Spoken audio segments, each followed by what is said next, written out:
Are you tired of all the TV commercials with Joe, JJ, and Martha talking about senior health care options in our area? If you would like to deal with a local agent with over 20 years experience servicing this community, please give Ty Penhall a call to discuss the many plan benefits available in our area. Whether it's a supplement, advantage, or drug plan you're interested in, they have all the options available. There is never a fee, and in-home appointments are available. Just call Ty at 704-489-6970. Again, 704-489-6970. Believe it or not, they've got a boat for sale at Oak Grove Auto Sales Service and Body Shop. A boat. It's a 2018 Tracker GV16 Laker and sale priced at $12,995. Pull it around with a big 2017 Ram 1500 Rebel truck 4x4 crew cab with only 94,000 miles, priced at $31,995. Or how about a 2016 Chevrolet Tahoe LT, only 82,000 miles, priced at $31,995. At Oak Grove Auto Sales Service and Body Shop, 522 Oak Grove Road, Kings Mountain. Online at oakgroveauto.com. Like them on Facebook, too. With the change of seasons, today's Pro in Shelby is having a sale, a clearance sale on the remaining name brand gas logs. Some are slightly used and some brand new, but they all come with a manufacturer's warranty. Also, displays are on sale as well. Come in and save and get ready for pool season. Today's Pro has all your pool supplies, and yes, they do water testing too. That's Today's Pro, 1325 East Dixon Boulevard in Shelby.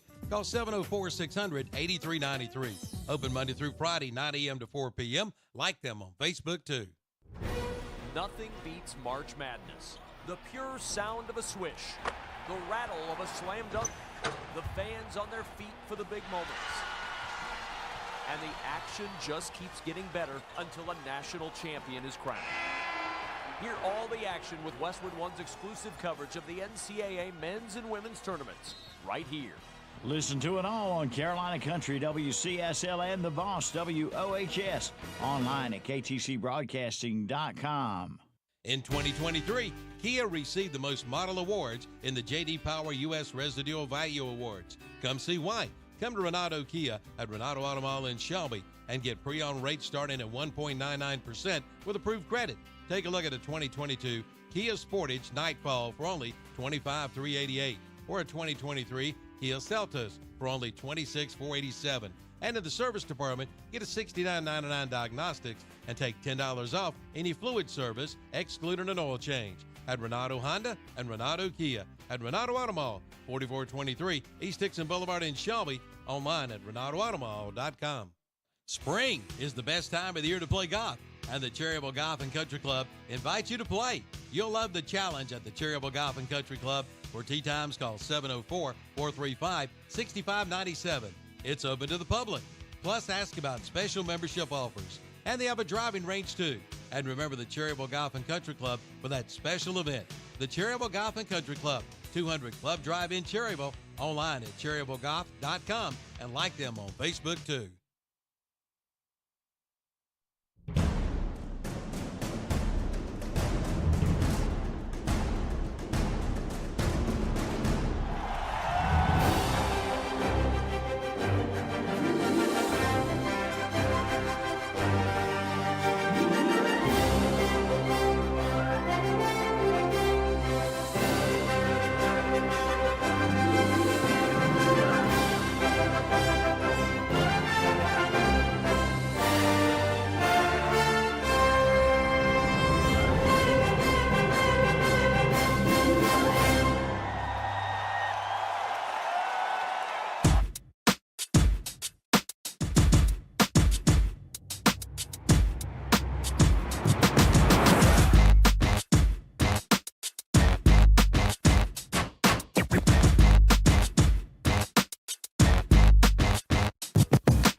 Good morning and welcome to another Saturday Morning Sports Hour with Kevin, Zach, Tom, Terry, and Chip and JP. We're sitting here chowing down on our McDonald's breakfast, supporting us every Saturday morning. That's right, JP. What are you eating, JP? What do you eat? What did you order this morning? I got a sausage and a round egg biscuit. What about Chip in there? I'm enjoying a sausage and egg biscuit with an apple pie and Kevin-inspired smoothie. I got a sausage biscuit and a banana, strawberry banana smoothie as well. Yummy this morning. Zachary?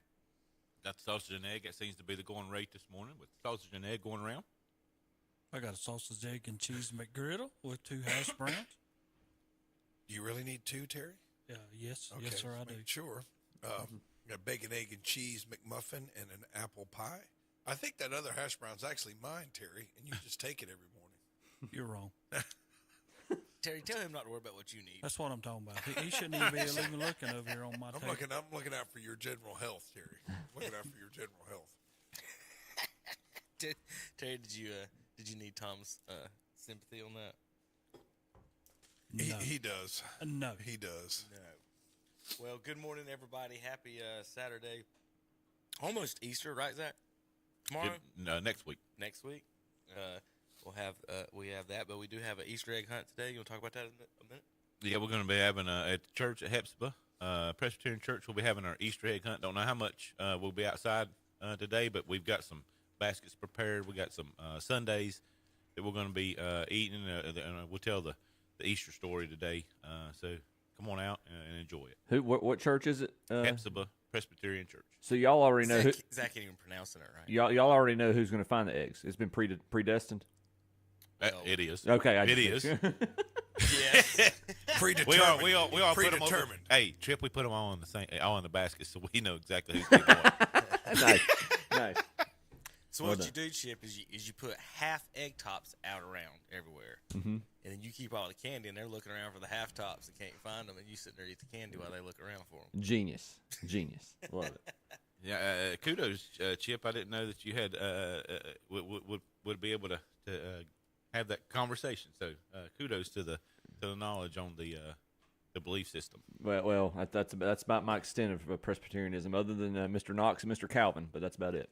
It's Hepzibah. Yeah, it is. Now I can't pronounce that. You could that could be Catholic like me, and I wouldn't know how to pronounce that. We talked about getting shirts with the correct pronunciation. It's like Appalachian. Hef.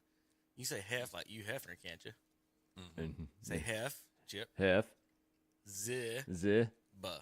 Buh. There you go. Zach, what does it mean? Huzzah. My delight is in her. Is what it means. The Old Testament wife of one of the kings. Excellent. Well, good morning, everybody. We got fun sports to talk about. First of all, we do want to say hello to one of our friends and family members here at KTC, Mr. Andre Bush. Right now, I think he's watching this morning. He's checking us out from in Charlotte. Trying to learn some knowledge, ain't in he? Charlotte. Well, he was up. He's already had his coffee, and he said he's going to tune in this morning, Terry. And he said he's going to learn about sports. And learn about North Carolina State. Yes, sir. Buddy. What's he doing up in Charlotte? Now he is he's in the hospital. So Oh. we'll talk about that later. So he's checking us out this morning, and He's going to learn what we don't know, basically. NC State winning the ACC tournament gave him a heart attack, Terry, and he hasn't recovered. And he didn't think he'd ever see it in his lifetime again. And Well, he might not see it the first time because he was like 3. Oh no, 5. Was it 87? It was 87 with the ACC championship. Yeah. My son was 3 years old last time we won. Let me put it like that. I was 9. He was in the neighborhood. See, I want to tell you something. I'm glad y'all brought this up because I'm glad we brought it. that's what I'm saying. I didn't have to mention them, Tom. What about it? That's what I'm talking about. I was trying to give. Well, it might be Andre 30 condolences, years before we so get to you're do wanting this talk again. about the So Wolfpack. No, it's one of these things that, and I'm gonna tell you, this is what Zach, we all aggravates won't me. be here. Yeah, because when you go through life and your team wins one, that's like Dallas winning in '95. That's all we hear. Dallas fans is the last time y'all ever won one back then.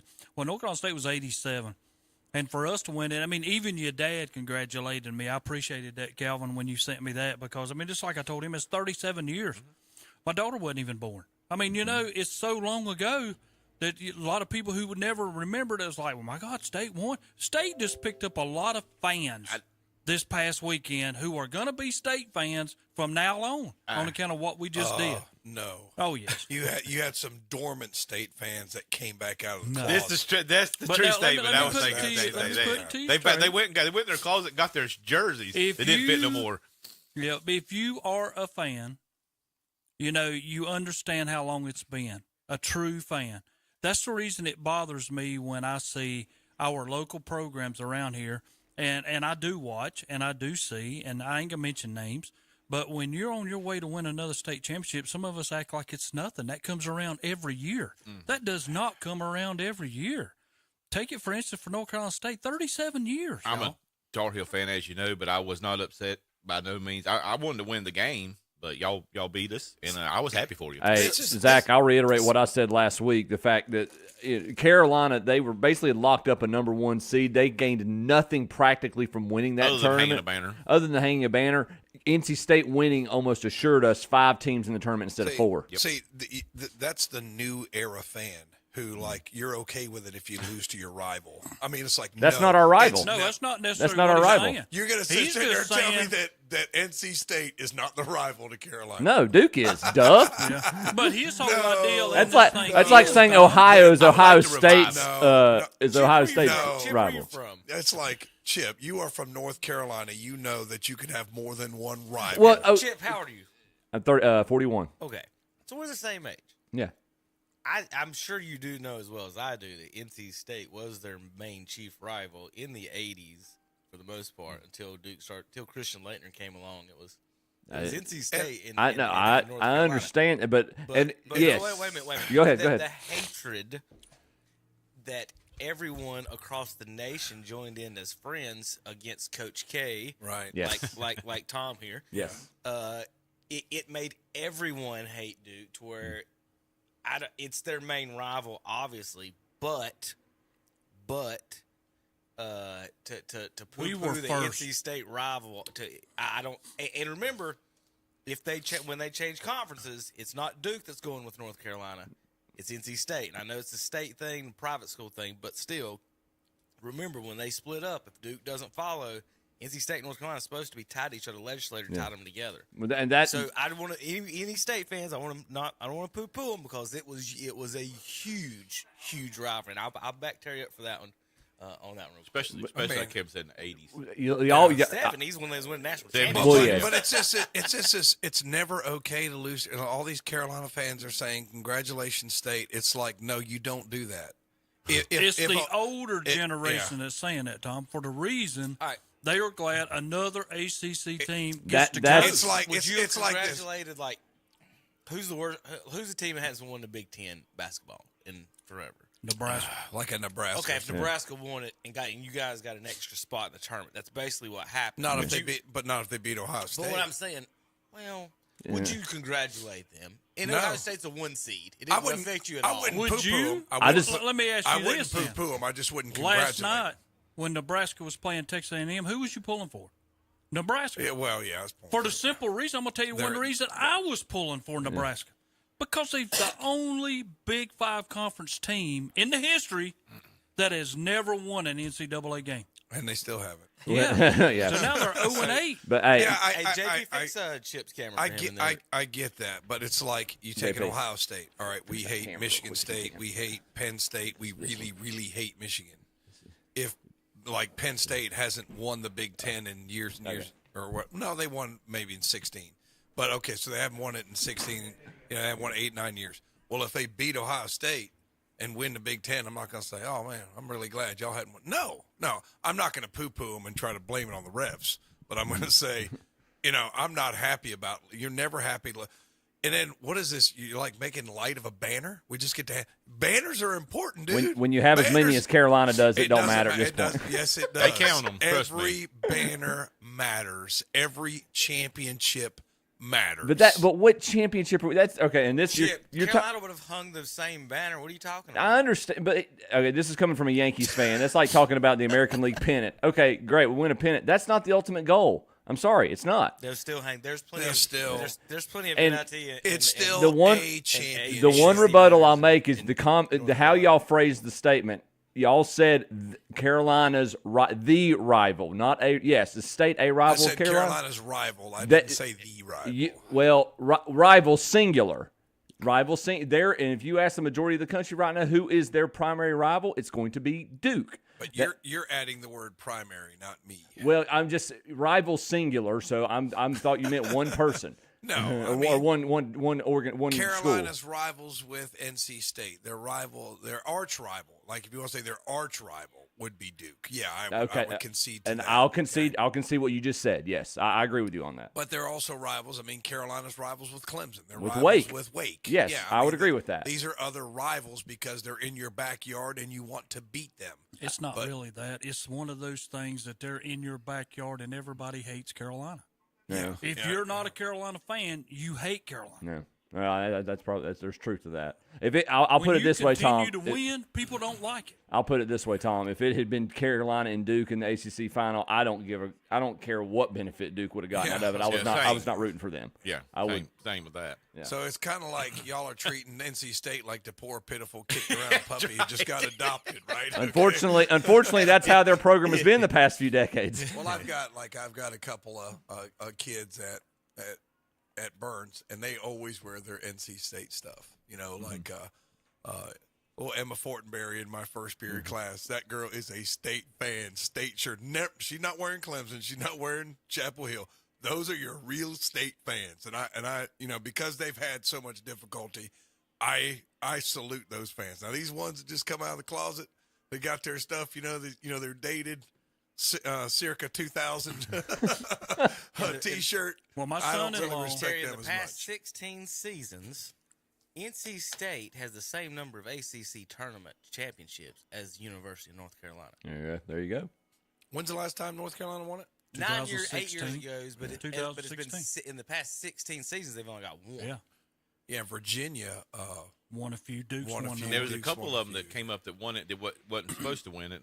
From Couple of non-North Carolina teams. North Carolina won in 2008. Then it was Duke, Florida State, Miami, Virginia, Notre Dame, North Carolina, Duke, Virginia, Duke, nobody, Georgia Tech, Virginia Tech, Duke, and then now North Carolina I State. forgot Georgia Tech. I did won. too. And Virginia Tech. I mean, look.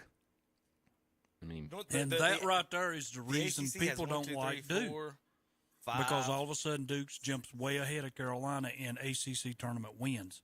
Yeah. Everybody wants Carolina to get that back closer because I think it's like 22-18 now. They're So- 4 up on them. So NC State, Virginia Tech, Georgia Tech, Miami, Florida State all have the same number of ACC tournament championships as North Carolina has in the past 16 That's years. why I just would just kind of dismiss your just another banner argument when you haven't had one in 8 years. I think that banner meant something to Carolina. I think it meant a lot to Hubert. It did because Hubert hasn't won one yet, Yes. has he? Yeah. Well, And let's he's talk going to about As a get coach- He's going to get one, but As a coach, And I don't, and I was proud of all the Carolina fans who sent me something saying congratulations. that was half the reason I was happy. Is I was happy Terry was happy. Yeah. Well, But- thank you. But I mean, But- Roy only won, what, 2 or 3? Yeah, he didn't What win- year did he start? 2008, 3? 7, somewhere in there. yeah, 2003, I think. Well, 2000 Because he took they won Doherty's in team, Doherty's place. They won in 7, 8, and 16 under Roy Wood. which that would have been Tyler's 7 years. would have been, yeah. Uh, Doherty's McCants. That was McCants May. Yeah, McCants, May, and Felton. McCants May. Yeah, I don't know if Marvin Williams was a freshman, I think, or was it Jawad Williams? I can't remember which one. Marvin Williams was a freshman that year. Yeah, Marvin Williams only played his freshman year. Yeah, because he ended up getting drafted by the Hawks, didn't he? Or Yeah, something like- Well, can we talk about Hubert Davis? Please. Talk about whatever you want. Yeah. What do you Yeah, wanna I talk want about? to tell you something. When Hubert Davis got on that microphone, you could tell it bothered him. Mm-hmm. But the thing I'm gonna tell you now, and Carolina fans probably look at it different than what I look at it. But as he was talking, and he sat there and said, "Oh, I'm tired of hearing days after days after day."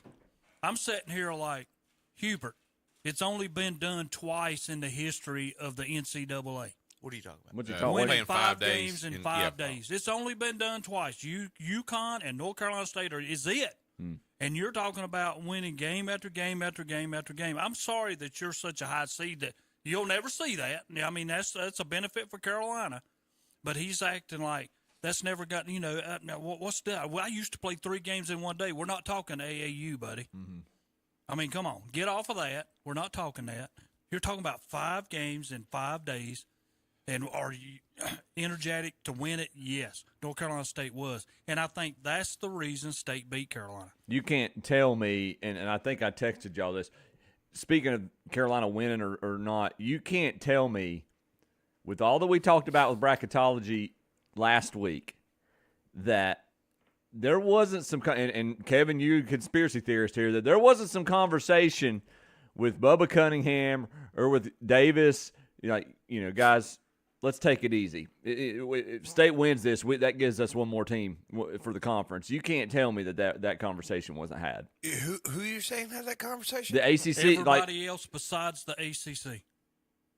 I would think even the ACC would, with how much the ACC's been poo-pooed this year that we've talked about repeatedly on this show. There's no way. Bull crap. There's Guys, no way.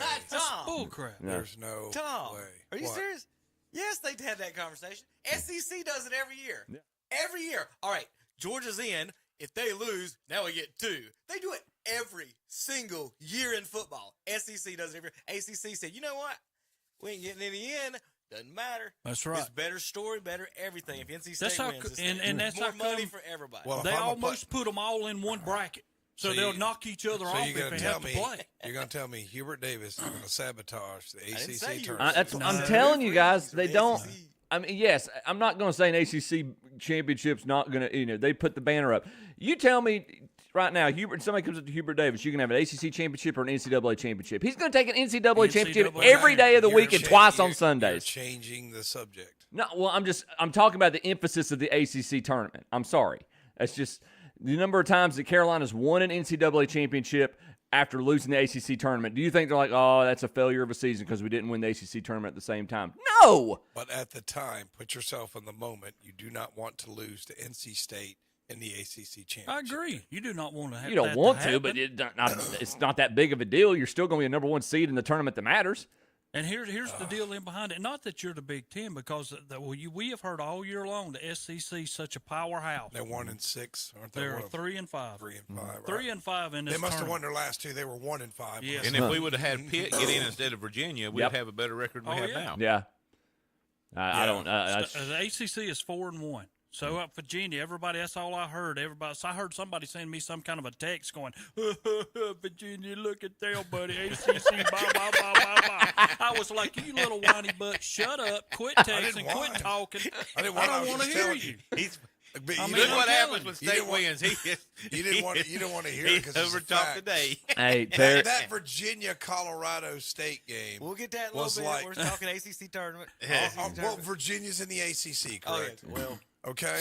So all Maybe I'm saying- not for long. So Kevin's gonna let Terry bring up a point and then hush me. That's right. No, Be I quiet. will now speak. I will speak. This man talked about the ACC, talked it up, calls it the Little Big Ten and all this other stuff. So all I said is y'all played mighty Colorado State and got beat by 30. That's all I'm saying. Is that what happened? And then you used to laugh out loud, ACC. I was laughing out loud at you because You you know? said something stupid in reply, and I was like, But the problem is, Tom, when I did my bracket, I didn't even take Virginia. You laughed out. I didn't even take Virginia. Terry, how could Virginia you not came and take- scored 30. How could you not take Virginia when all you did was talk about how bad the ACC got screwed? I didn't. I did not take Virginia because they cannot score. Neither can Until neither can he Colorado needs to State. learn. Tony Bennett and Calipari needs to learn how the protocol is right now. You- Calipari's losing because he don't go get older people to come to Kentucky. He's so much worried about all them freshmen he's bringing in that are top notch, that's going to leave, go on to the NBA after 1 year, and that's not helping him. He has no leadership on that team. So you're telling me the guy just won a national championship 2 or 3 years ago doesn't know what he's doing? That was He's kind of my like and 1 Tom. and I do 4. agree with you on that. It's kind He's of like 1-4. that's a better record than most of college basketball coaches. You know, But he doesn't know what he's doing. But he's won the end up the tourney, the big dance. He's won that. But how many's he won in the last 20 years? One. Oh, okay. One more than most. One more than most, Terry. One NCAA championship is one more than most people are ever going to have. And I'm going to flip scripts here, and to get on Terry's side, what I will say about Calipari in Kentucky, yes, you can't deny the fact he's won a championship, but at Kentucky, at the level and caliber of coach that John Calipari is supposed to be, has he underachieved as coach at the University of Kentucky? Yeah, we'll get to that later because we were supposed to be doing ACC Because tournament. he's just doing You ACC. just can't do it, can you? I love you guys. You put them. You can't put them in a box. I like was little talking about kittens. ACC. And they're like little I kittens. was talking about ACC. All right, we're going to come back, and we've got to go over all of our brackets, see who's in the lead, Oh, how boy. many JP's beating everybody by. Yep. We were all scolded, by the way, for not having our brackets in on time. Well, you should have, because I was the first one, Tom. Well, you don't have a real job. The rest of us have to work. God. So The rest of us have to work, Terry. I'm sorry, Tom, but even by my standards, that's cold. It's coach firing season, and we had one coach get fired and then win his conference tournament before it started. That was awesome. And we got coaches fired before they even get to the podium, Terry. Like, can we not wait to the next day? Like, I know. You talking about the what lady? are you doing? Oh, I agree. What are you doing between Especially the like, woman 8 from o'clock to like yeah. 8 o'clock in the next morning? Where we got to fire this lady because we're going to get a plane and fly Yeah. to New Mexico. She and talk to already her. knew it. It's so stupid. Anyway, this is Jerry Stackhouse talking a little bit after he's been fired from Yeah, he got Vanderbilt. A little bit about coaching and basketball and what he's a little bit about himself and his relationship. This is about his relationship fans in Vanderbilt. I would say. Ready? Yeah. Sure. The basketball part of it,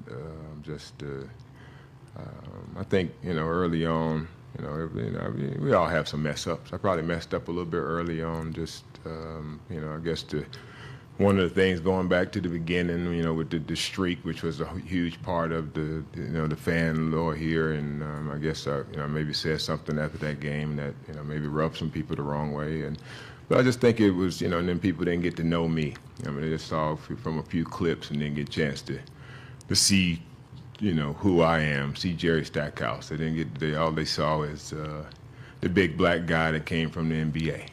Right, and then I think that's that wears the suits, right, and they don't really know the context of why I wear these suits. Well, I wear these suits because when y'all going to church on Easter Sunday, what I'm saying. If you ever done that, any of y'all know that. My mama used to try to put suits on layaway, for us to go to church, and one time she didn't have the money to get that suit off of layaway, and I saw that disappointment in her. So that's why I wear these suits, because of my mama. For the time she couldn't see me in that suit that she had on layaway, she gonna see me in a suit every day. She turned 95 yesterday. Amen.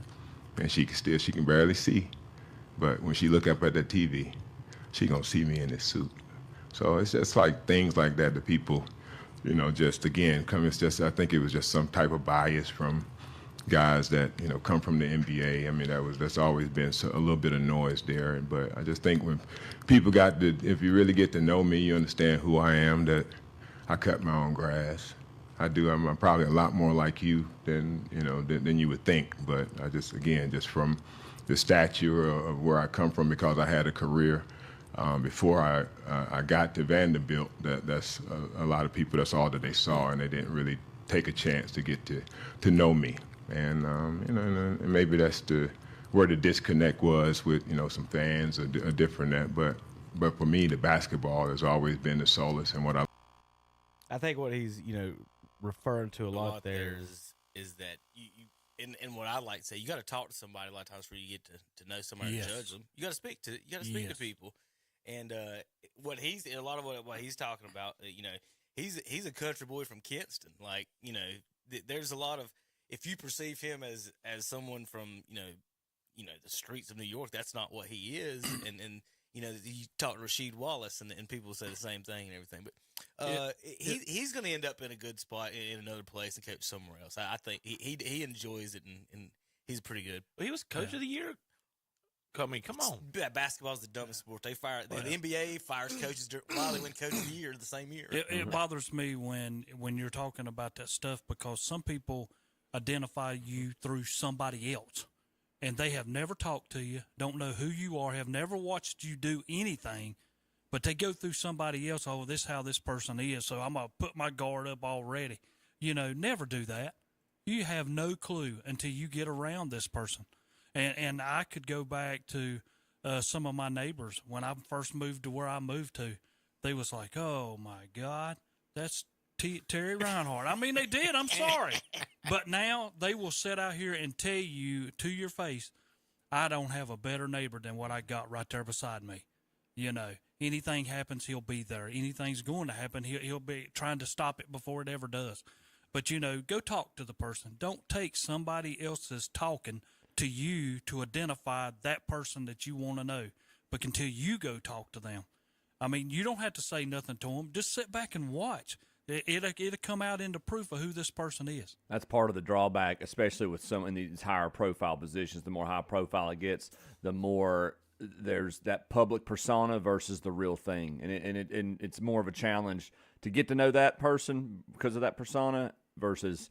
And it's harder for that person, I think, to get their who they actually are out into the open sometimes. All right, we're going to come back, and we're going to do brackets. We're going to talk the tournament. Well, who's still in, who's out. We're going to talk about who's doing well in our bracket challenge. And as we get out here, I'll leave you a video of what happens. This is Tom in movement. This is what happens when a so we go from this turtle gets on a skateboard. So we go from this deep tug at your heart to this. Here's Tom. There's a deep tug at your heart discussion about Jerry Stackhouse. Now we got a turtle on a skateboard.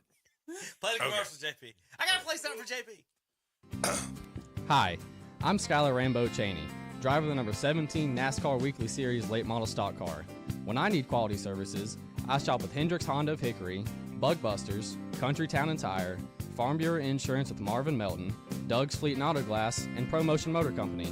Support your local businesses, and I'll see you at the track this year. ProMotion Motors, celebrating 25 years in business at 2527 East Main Street in Lincoln. Online at promotionmotors.com, and like them on Facebook, too.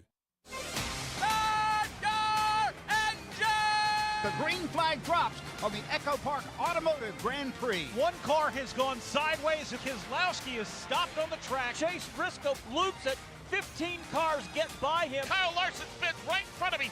Cars start to avoid him as he gets back underway. It's the Echo Park Automotive Grand Prix from Circuit of the Americas. Sunday, March 24th at 2:30. On Carolina Country WCSL, 92.9 FM, 1590 AM, and online at kdcbroadcasting.com.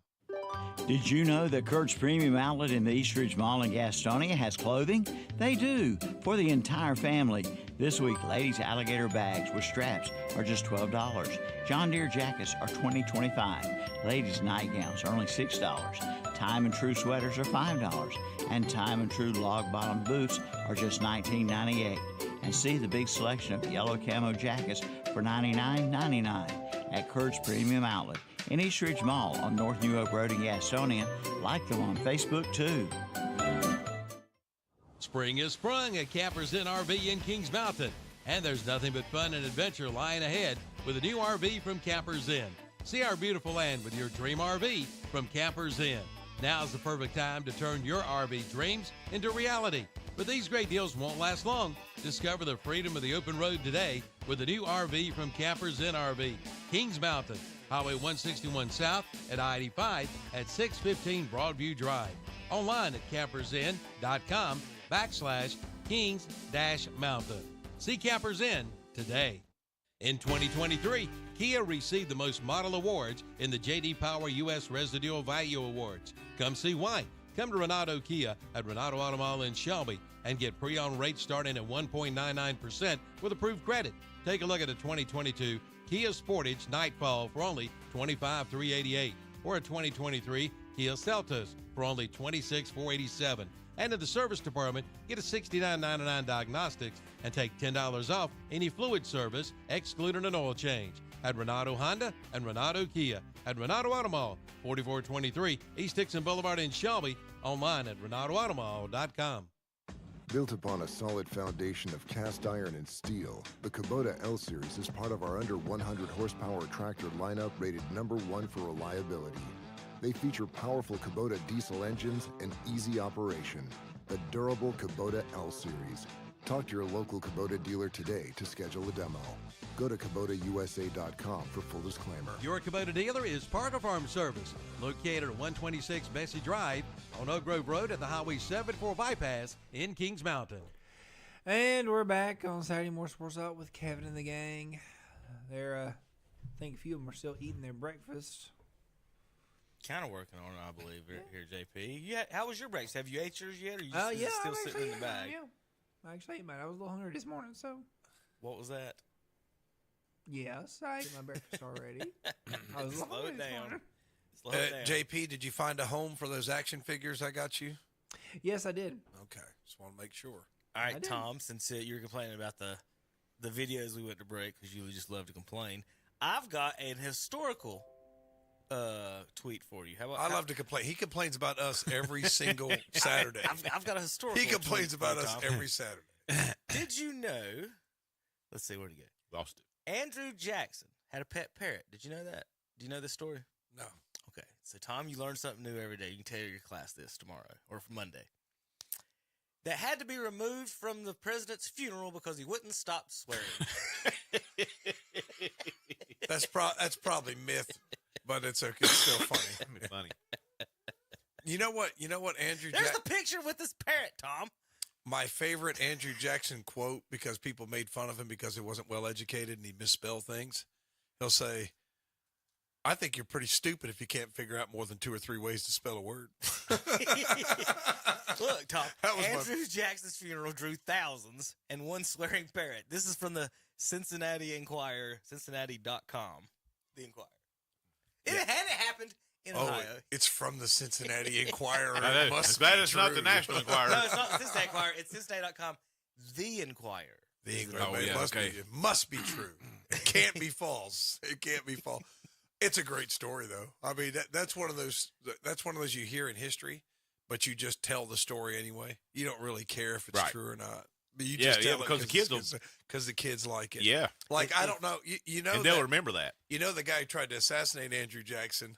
He had 2 pistols. It misfired. Pulled out the other one. It misfired. And Andrew Jackson took out his cane, smacked the guy in the head with it.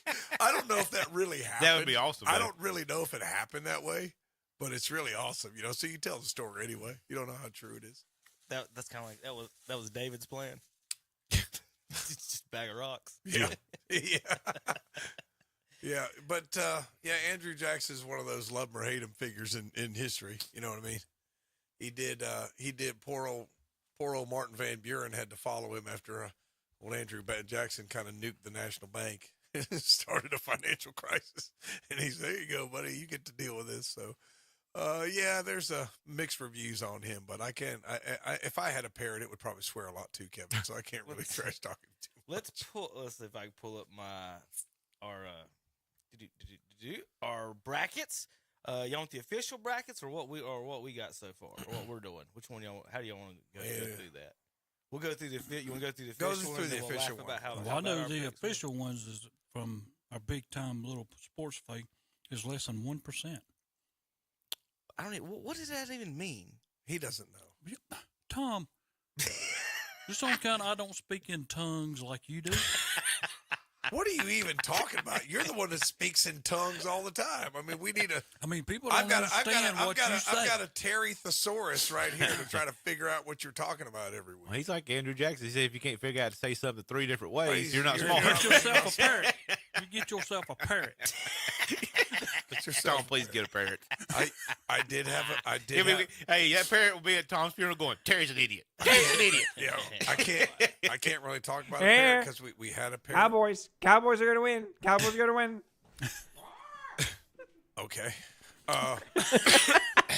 We did have a parrot at one time that we inherited when my wife's mom passed away, and we weren't very good parrot keepers, and I think maybe forgot to do the upkeep on it. Went in there, and it wasn't talking anymore.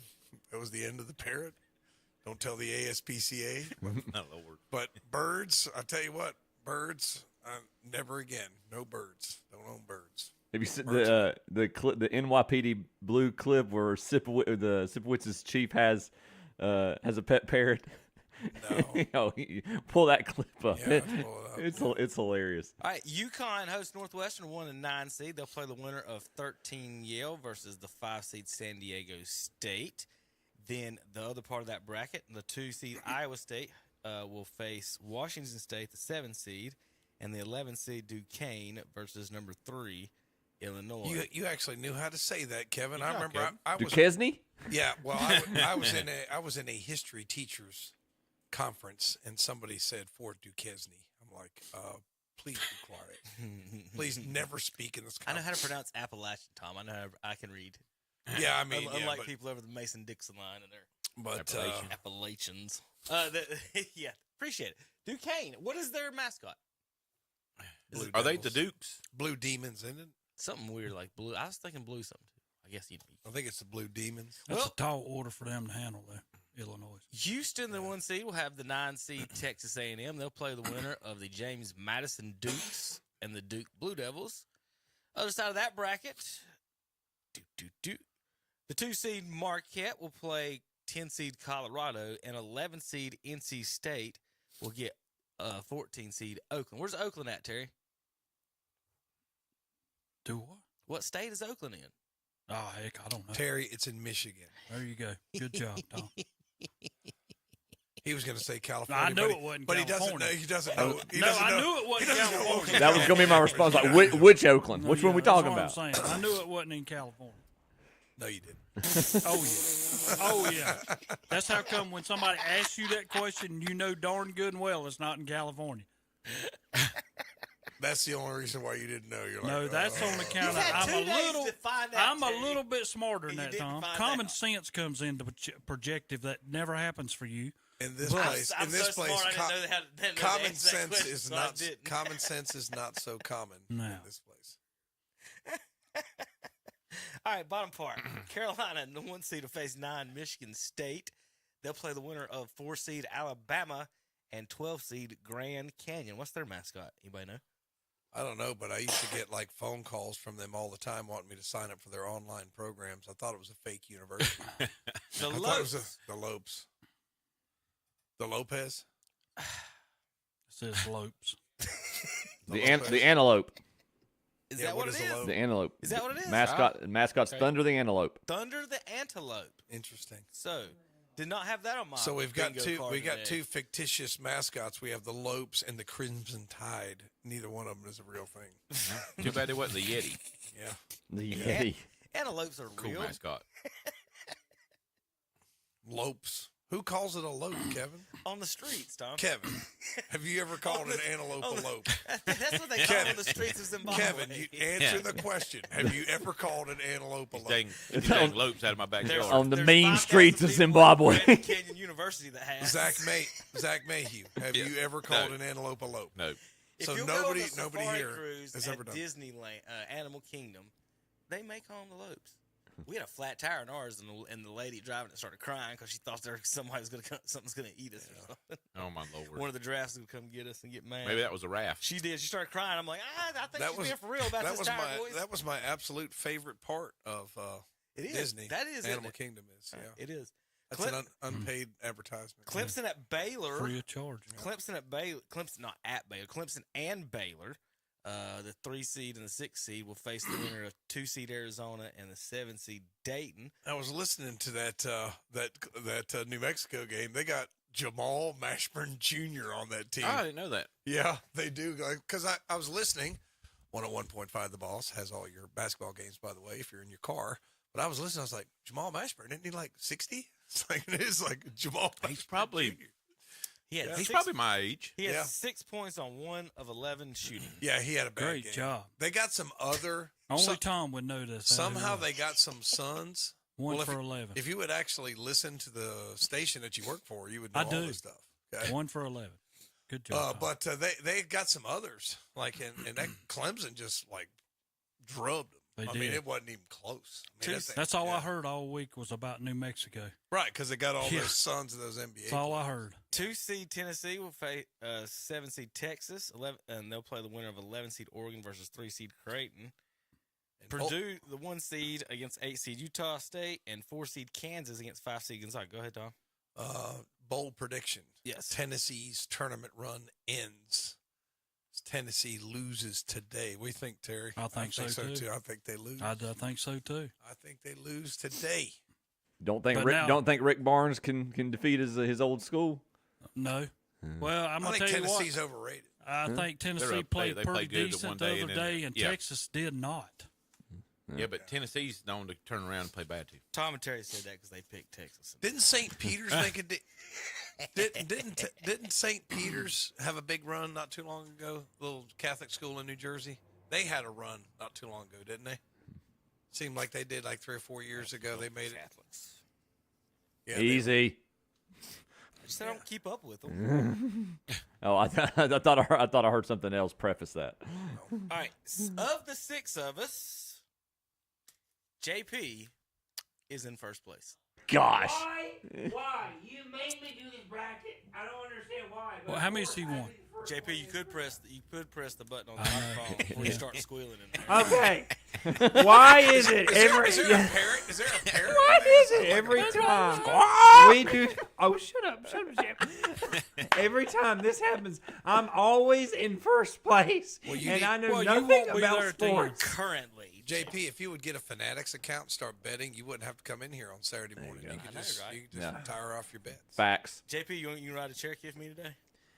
Unfortunately, I cannot. You going to Cherokee? I have a funeral to go to.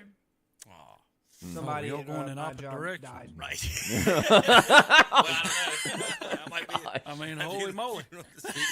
You gonna stay up here for a couple days? No. Oh, just going up for the day. It is the first weekend in the history of North Carolina where you can gamble on the NCAA Yeah, tournament. there you go. Figured I might want to show up in a room and check it out, see what it's like. In the wise words of my uncle, why don't you boys just walk in there, lay your money down, turn around, walk right back out? Exactly. Let me get this straight. Put it all in black. But Kevin, why don't you just go down to Two Kings? Well, Tom, Why in the world wants to go No, there? I haven't been there. I haven't. Yeah, that's It's kind the of experience, Tom. It's the Come on, experience. Tom. But Cherokie's like 2.5 hours. That's all away. right. It's a Beautiful nice drive. Yeah. There's no sports book. I don't know if there's a sports book down here. There But is. there's an actual room and. I mean, you cannot go outside today and mow your grass. You cannot do No, you none can't of do that. nothing but watch basketball. That's right. Go congratulate Tim Kraft up at Western while you're on your way there, Kevin. So JP is in a tie for first. Oh, thank goodness. 4-way tie for first, that is. Oh, okay. My God. Oh, thank God. I'm fairly JP, Tom, Kevin, and Zach are tied for first.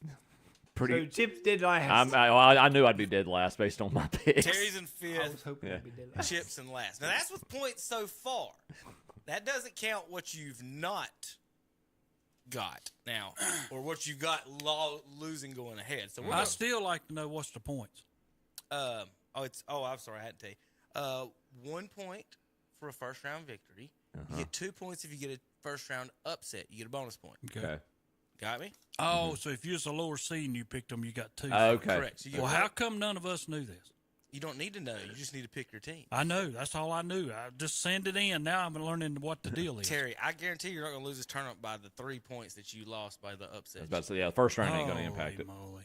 Now, then it's 2, 4, 6, 8. No, 2, 4, 8, 16, 32. So what's the leading? How many points? 28. Well, Kevin picked Auburn to win a tournament. No, I didn't. He I thought you picked did. Arizona. Arizona. Oh, okay, because I saw that. That Tiger. So thing. what? that what mascot do I was a little have? funky 26? looking. Huh? What I got? 26? 25. 25. Am I even in the I'm 20s? learning. Am I even in the 20s? Always You're like to know. 23, Chip. You barely got Michael Always Jordan, like to baby. know the Yeah. facts I afterwards. never realized though after that Auburn and I saw Bruce Pearl out there and I was like, yeah, I remember when he was at Tennessee years ago. I didn't realize how dirty that guy was. I went back and read. Oh, yeah. This guy is so dirty. But you just look at him, he looks like a corner lot car salesman. I He hate it does. for him. I'm glad he does. lost. I didn't Yeah. realize. I didn't think they would lose. I had forgotten about. They've had some good games this year. The tape-recorded conversation where he tried to bait the guy into saying that he took some stuff to go to, because he was recruiting him at Iowa. The guy ended up going to Illinois, and so he tried to like call him up and get him to confess that they gave him a car and stuff to go to Illinois. I was like, how dirty is that? And then later, the guy he was coaching against him in a Horizon League. They wouldn't shake hands. And then they asked the kid. He goes, "Are you going to forgive Bruce Pearl for trying to entrap you and get you to confess on tape that you took a car?" He goes, right. He goes, "You can't forgive a snake." So I'll tell you a car story in a little bit. I mean, tell me a car story. I can't pull up JP's yet. Let me make sure I got everybody else. I think I emailed the wrong one of JP's and Chips. So we'll start with Terry and Zach. How about that one? We'll start with the Tar Heel fan. Let's start with Terry. I'll tell you. Let's start with Terry. Tom, at first, I seriously thought that Terry sent me a fake bracket. You read through it, too. Well, you know, I know Terry. Think I do. But either he sent me a fake bracket or he's the worst NC State fan on the face of the earth. In the ACC championship game, if y'all remember, he didn't pick the Wolfpack to win. No, I didn't. Over the Tar Heels. Then I look at his sheet. You wanted me to be serious, and that's what I was doing. You can be all serious. Hey, they could very well slip through to where he's got them. But here's the thing. Let's go through Terry's NC State picks, Tom. He's got them beating Texas Tech. Then he looks at it and says, "Oh, we'll beat Calipari, so we got to beat Kentucky. Kentucky didn't make it." Then he's got them beating Marquette, the 2 seed. Then he's got them beating Duke to get to the Final Four. So they're just going to run ramshot through Kentucky, Texas Tech, Marquette, and Duke. But then he's got them in the Final Four, Tom, losing a 7 seed Texas. Yeah. Not like Purdue or Kansas, the 7 seed. We're gonna kick Duke's butt. We're gonna kick Marquette. We're gonna kick Kentucky. But we can't handle the 7 seed. So I looked at that thing for 30 minutes, saying, "I think he's messing with me, and I'm just gonna wait on it." That's what I got never right sent here. me another one, and then he turns around and he picks the Tar Heels to win the whole thing. So Terry, you're officially the worst NC State fan of all time. Kevin, look, if you're gonna put him in the Final Four, there is no reason to have him not beating Texas, and then they just beat Carolina. Terry, finish the job. I did the job. NC State, Texas championship game. And you got to figure out each game that you're Kevin playing. Durant ain't showing up. When I got them down there and them having to face Texas, Texas has just as many guards to beat us as we have to beat them, and I think they might be quicker at the guard position. And I thought that would be the difference in the game. Hey, Kevin, that picture of Terry there in that bracket, look what color that polo is. I know, he looks great. That's green. Wrong. Green. That's not blue. So anyway, Tom, I thought he sent me a fake bracket. I was like, this can't be real. Fake bracket. It's fake news. So here's what Terry's missed so far. We'll go through the misses for everybody. He don't have.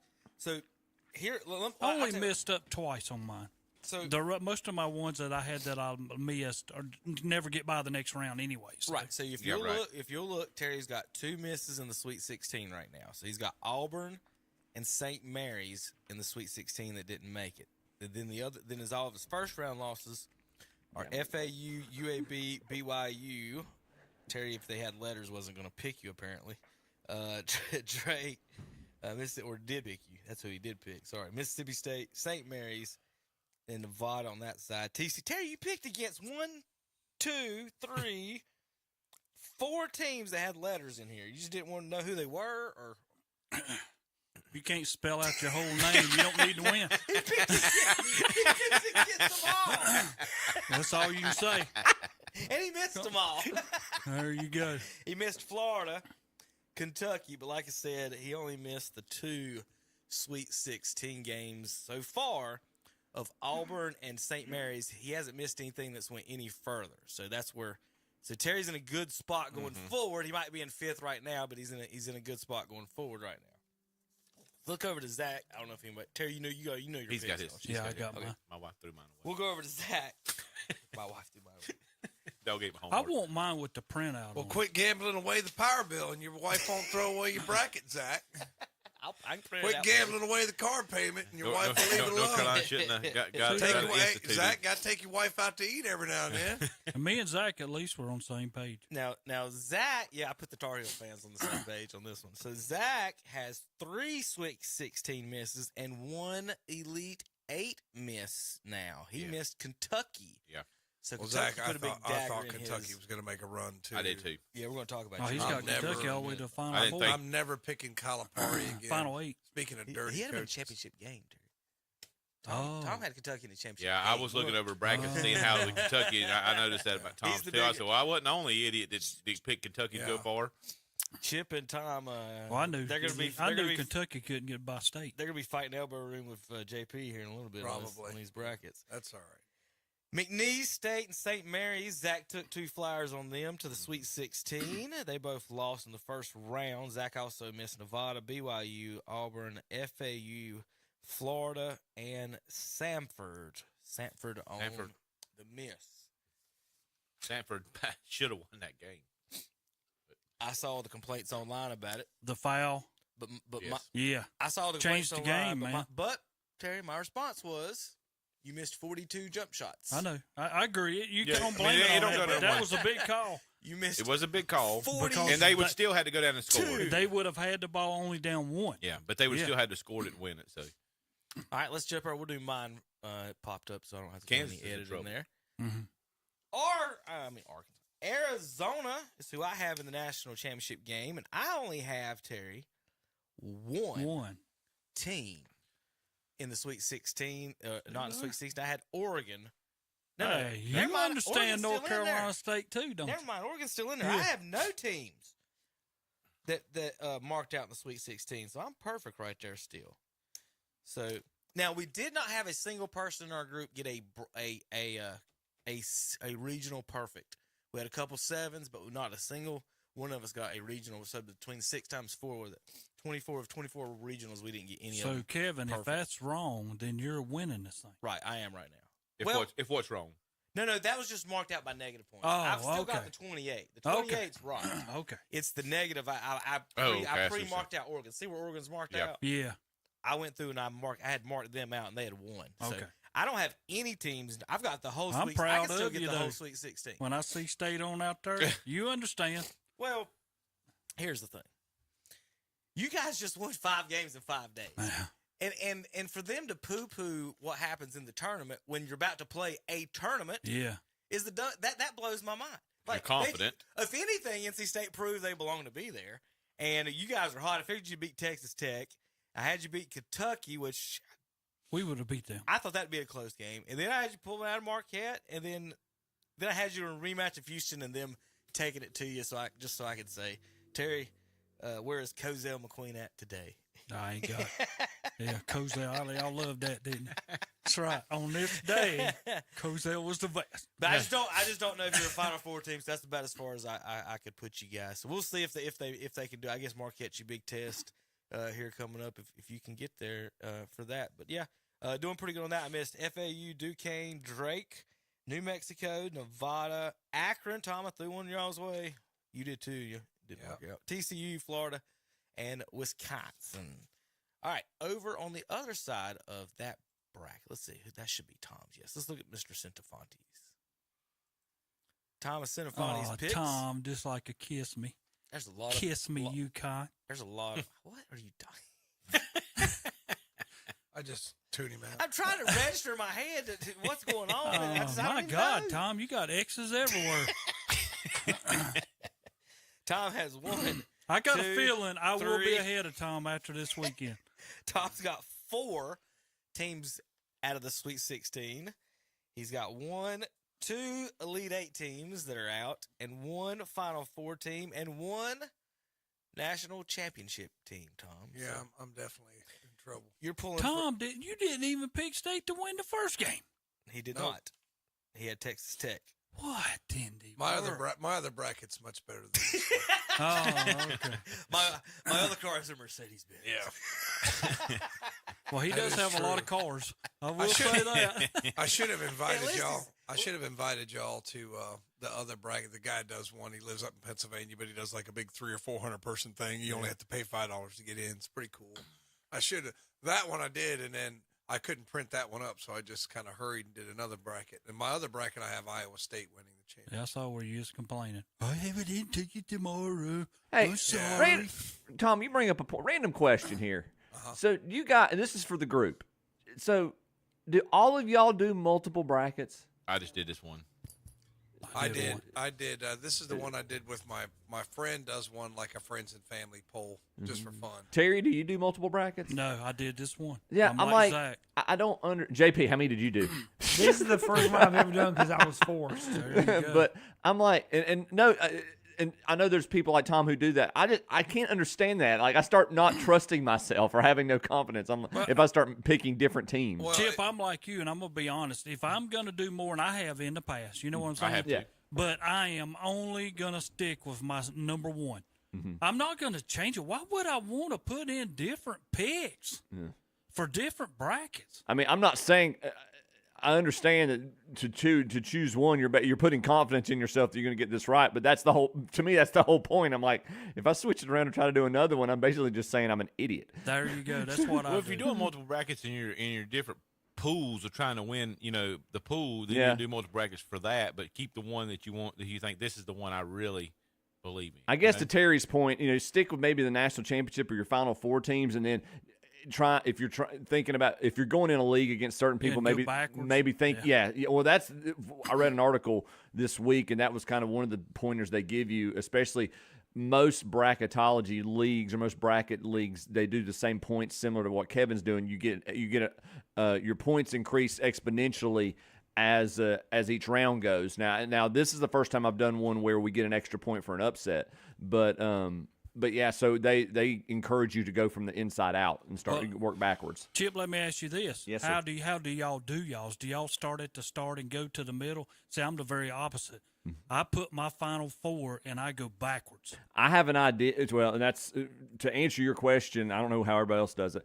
I have an idea of who my Final Four is going to be, and even maybe my Elite Eight, and then I'll kind of fill in from there. But no, I don't fill those in first. No, I keep an eye. Reason being is on account. I figure if I start from the middle and go the opposite way, it's like on mine. I have a hard time missing too many at the very start. Yeah, I might have them winning that game, but they don't get past the next one. I have fun with the ones for the most part. Obviously, when Kevin brings mine up here in a few minutes, you're going to see how much of an idiot I am. But for the most part, the ones where I'm iffy, if I want to pick an upset or I'm not sure, those games, whoever wins those games isn't getting really past the second or maybe getting to the Sweet 16 anyway most of the time. Exactly. So that you can have a little fun there and just make sure but minimize how much weight you're putting on those down the road. So I almost pick all upsets to the point where, so I'll look at it, Brack. So let's say North Carolina's. See, I'll start with the 1s and the 2 seeds and see how far they can go, and then I'll work backwards. And then if it gets to a point where like Chip's in there saying, like say Duke, Vermont, like Tom had Vermont. Well, he didn't have them going any further, so that's not a bad upset. If you're going to pick an upset pick, don't have them going any further. So I'll pick like 6 or 7 of those in the first round as opposed to. I almost never put upsets in the Sweet 16. I always look at one of my first ones, and I was glad State was number 11 because number 11s they beat number 6s quite often. I had 11 and 6. Yes, Sweet 16. 13 seems like 13s and 12s win a lot too. Yeah, you're right, Ty. Historically, 12s have been good, but they have said in like the past decade, you're right, Terry. 11 seeds have been the key upsetting team. They say basically the math for the committees. Once you get past like the 1, 2, and 3 seeds, the 4 through 12s, they say the committee does a very bad job of seeding. I also look at the names. I'm like if I say Auburn, who I know have never done anything in basketball, it's Charles Barkley. Is playing Yale. I have no idea about Yale, but they're in there for a reason, so I'll pick them. Wow, that's how I pick Yale. That was smart. So there you go. All right, Tom, looking at yours, you got again. You got one of the national championship, one Final Four. You missed UAB to the Sweet 16, BYU to the Sweet 16, Charleston, New Mexico, South Carolina to the Elite 8. Florida, Kentucky. That was your big one. Was Kentucky? South Carolina's a big hit too. Tom, what was your any? No, you they're feeling the Gamecocks, or you just is that on a flyer? Well, I don't want to say yes to feeling anything there. Yeah, it's just, let me just go ahead and just dodge that question. Yeah. I was just We had some dude who left South Carolina lit them up for 40. I don't keep up with college basketball as I should. So it was kind of like it was a bit of randomness to mine. I used to, when the players used to stay, I used to follow it. Now that the players don't stay, I don't really follow it. So it was, but that's just my generation. I mean, and it's hard to sit there and I can remember when I was a kid, ESPN would have Big Monday. They'd have like 3 games. They have a Big Ten, a Big East, and all the players, But now it's like it's about like I tried to watch it. It's just sometimes it's just hard to watch, Terry. I mean, it is. It's gonna have foul. What they're calling fouls. It's getting like the NBA, like the end of that. And I did watch the end of the Auburn Yale game, and I'm telling you, like guys, straight up, there's a little bit of contact, blowing the whistle. I mean, like why? It didn't affect the play. If you see the hand come down or you see the chest go into him, but a guy's got his hands up and the guy like initiates a little contact and they call a foul. Now we got to stop the game for a minute, let this guy shoot free throws. It's just, man, it's just not what it was. Like Kevin, when you showed that highlight from the All-Star game, it was just back and forth and pass and good old bounce pass and post play and stuff that you used to see. Now it's just like, go down, foul. Well, that's what I'm worried about DJ Burns. I found out in game 1 they gave Burns a foul, and he kind of backed in, and the guy like flopped. And I'm like, oh, Lordy, here we go. I mean, Burns is going to hit somebody again, and the guy's going to fall down, and Burns is going to get another foul. Yeah. I mean, it's already happened to him, in game 1. No, the J.J. Redick with his chicken arm and the every time somebody touched him, he would lean his head back like he had been snipered in the Grayson Allen in the cheeks from what was that, Forrest Gump. Yeah. It's just ridiculous. All right, here's the chip. Now we all have the 6 of us and we have 23 of 24 Final Four teams still alive. So we'll give ourselves a Chip goes all chalk for the Final Four. Chip goes all ones for the Final Four. Way to go, make a bold prediction. Yeah, I really went out on a limb on that. But I'll tell you what, I haven't seen this much red on a paper since my advisor graded my senior research paper in college. But I want to go back to something Kevin said. Kevin said Auburn hadn't done anything since Charles Barkley was there. I said, wait a minute, no. They were in the Final Four in 2019. That's cute. Wasn't like St. Mary's there or something? No, Virginia beat them. Virginia beat them by 1 point. Didn't like St. Mary's and or who won that make tournament? The Final Four? I think it was Virginia. That was the who year won it? Virginia. Oh, ACC. Thank you, Tom. Appreciate it. What's that got to do with the point I was making? Things I always say every week in here. They had a good run in the tournament. You're right. Yeah, good job, Tom.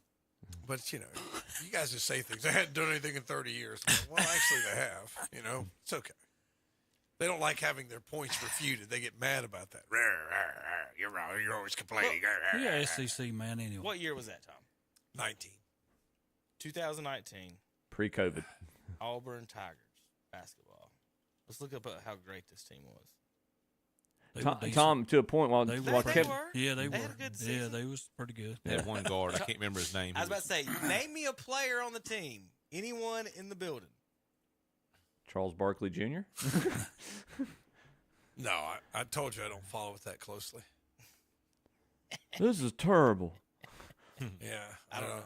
I was curious. I was just looking to see if there's anybody I knew. Katie Johnson, Aiden Holloway, Jaden Williams, Trey Donaldson, Johnny Broom, Chris Moore, Chad Baker, Denver Jones, C.J. Williams, Presley Patterson played on this team.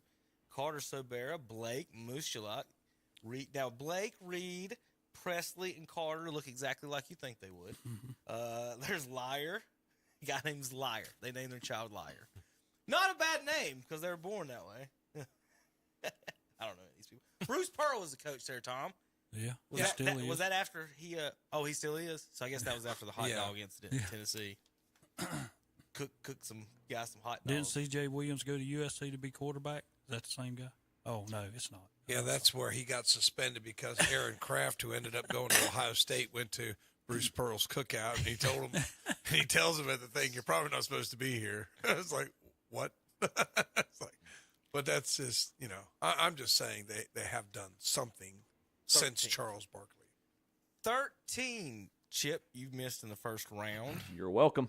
It's almost half, Chip. Yeah, the rule, as always, is I'm an idiot. That's almost half.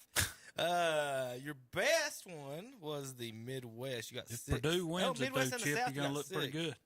Do what, Terry? I said if Purdue wins it, you're going to look But that's pretty what I'm good. saying. Nobody's out of it because we've all got our Uh-huh. champions. He's in our Final Fours, and so Chip's got Purdue all ones in that. So we'll go there. Now, and then finally, I'm just going to move this over. John Prather. Boom. I at least know what basketball Oh, my Lord. is. Hey, he at least an ACC man. Picked Clemson. Well, they to look win pretty good in game one. The national championship. JP 1, 2, 3, 4, 5, 6, 7, 8, 9 misses in the first round. He's got 1, 2, 3, 4 teams missing from the Sweet 16. But he doesn't have any misses after the Sweet 16 right now, Terry. So I'm gonna Hey, tell you what, JP. He sees what I see. He sees North Carolina State and Duke playing again. Hey, JP, he don't have Dabo really knows how to inspire that basketball team, doesn't he? Who's Dabo? Who's Dabo? Okay. They're Clemson's head coach. Okay. Clemson's head coach. He knows how to get that basketball team inspired, doesn't he? That's when your PR people come in and say, no more questions, no more questions. Who's Dabo? That's like when old George Bush says, ask. is our children learning? This interview's over. The left hand doesn't know what the right hand's doing. So Final Fours for everybody. JP has Duke, Tennessee, Clemson over Tennessee in the national championship. Clemson beating Northwestern in the Final Four. So he's got Clemson, Northwestern, Duke, and Tennessee in the Final Four. Chip's got all chalk, number 1 seeds all the way. Tom's got all chalk except the one he missed, so he made fun of Chip for his all chalk, and then he missed one, Terry. Tom. Then we got Zachary. No, that's not. Where's Zach? Zach has Purdue and North Carolina, Iowa State, and Duke. He's got Carolina over Purdue in the championship. Tom had UConn over Kentucky. Chip has Purdue over UConn. And real quick, JP had Clemson over Tennessee. That was Zach again. And then finally, Terry's got North Carolina over Texas in the championship game. Texas over NC State in the Final Four. North Carolina over Iowa State in the Final Four. In my Final Four, UConn loses to Arizona. And Kansas beats Houston. And that puts Arizona over Kansas in my national championship. Terry, go ahead. Well, I got something for Tom. Tom, I know last week and a lot of coaches that were left out, Pittsburgh, Syracuse, Indiana, a lot of them complained about Michigan State making this tournament. And they won. Yeah, they did. But, I mean, when you come down the stretch and we questioned, whether you should be, Indiana, who won 5 of their last 9, Iowa won 5 of their last 9. Indiana won 5 of their last 6. Ohio State, now we even put them back in this thing. They won 6 of their last 8. But Michigan State went 2 out of their last 7. How did Michigan State get in? Was it Izzo? It had to be. Yeah. That's the whole bottom line for them to even make it. Yeah. Oh, yeah. Like, keep his streak alive. He always leads somebody there. Put him in. But now when I look back at the Big Ten, I'm like, Iowa, Indiana, or Ohio State should have been in front of Michigan State. See, I'm for minimum 20 wins and over 500 in your conference should be right there. They're going by this NET, this right net. there. Right, they're just making this like the war. They're just making up stuff. And Keats was talking about it the other day. I'll talk. And I'm going to mention something for Kevin. When we talk about the Sun Belt, where James Madison in and they went in round 1. Well, you know, Appalachian State won the regular season, but they didn't really get anything to help them out on account of the conference they're in, how low they were. But Appalachian State went 27-6. I mean, James Madison did go 31-3, and they did win in first round. So you're trying to tell me Appalachian State could not have won in the first round? A possibility. Do you think one of the reasons they don't take the regular season and the conference championship is they do think teams will fix it?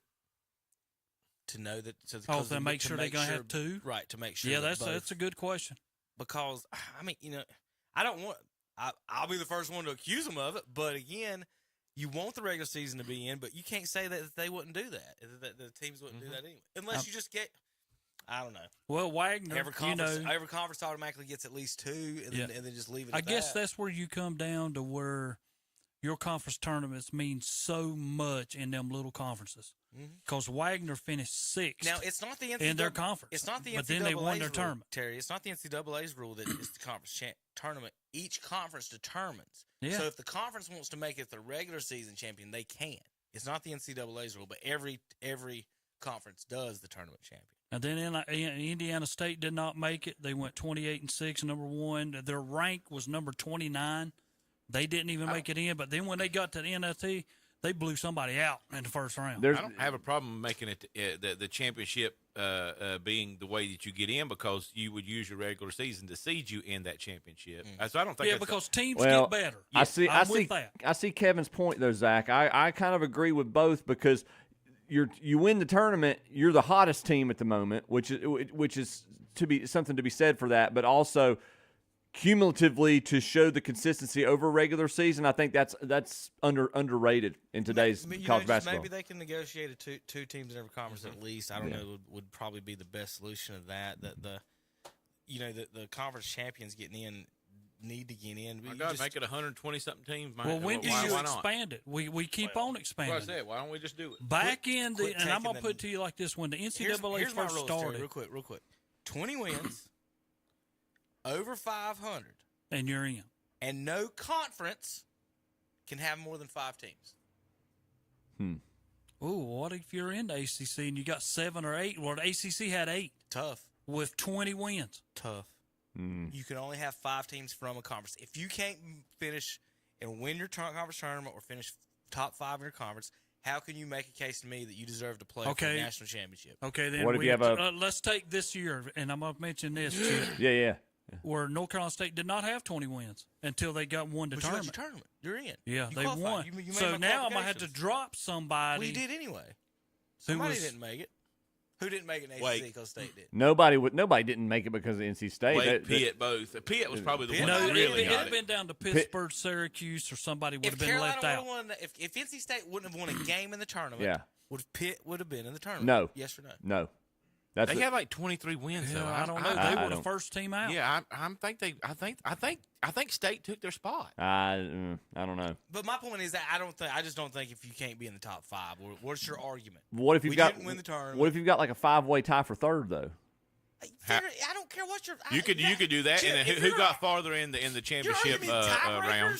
Over a 5th place team. This is the silliness of college sports, is that we sit there and argue over the 68th place team. Oh my gosh, the 5th place team in the Big Ten's not going to make it. F them. Well, I'm going to tell you something. When the NCAA first started, do something. Back in 1939, there was only like 8 teams, I think, was in the first ones.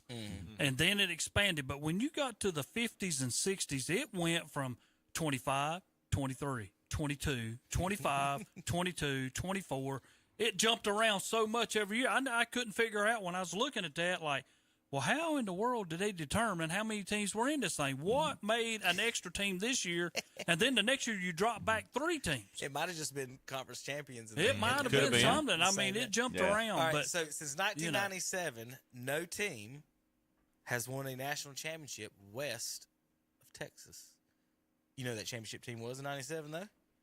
UCLA. Wasn't it the Arizona Wildcats? 97? I might be wrong. It might have been. I can look it up. I'm looking it up. I was thinking Ed O'Bannon year, but maybe I'm wrong. They were 94 or 96. The Tice Edna year. 97 should have been. 96 was Kentucky, I believe. That was Jamal Mashburn, Kentucky, I believe. Who was 97 championship? You got a Google machine in there that works? It is Final Four. Let's look at national champions. Champions Arizona Wildcats. They defeated Kentucky.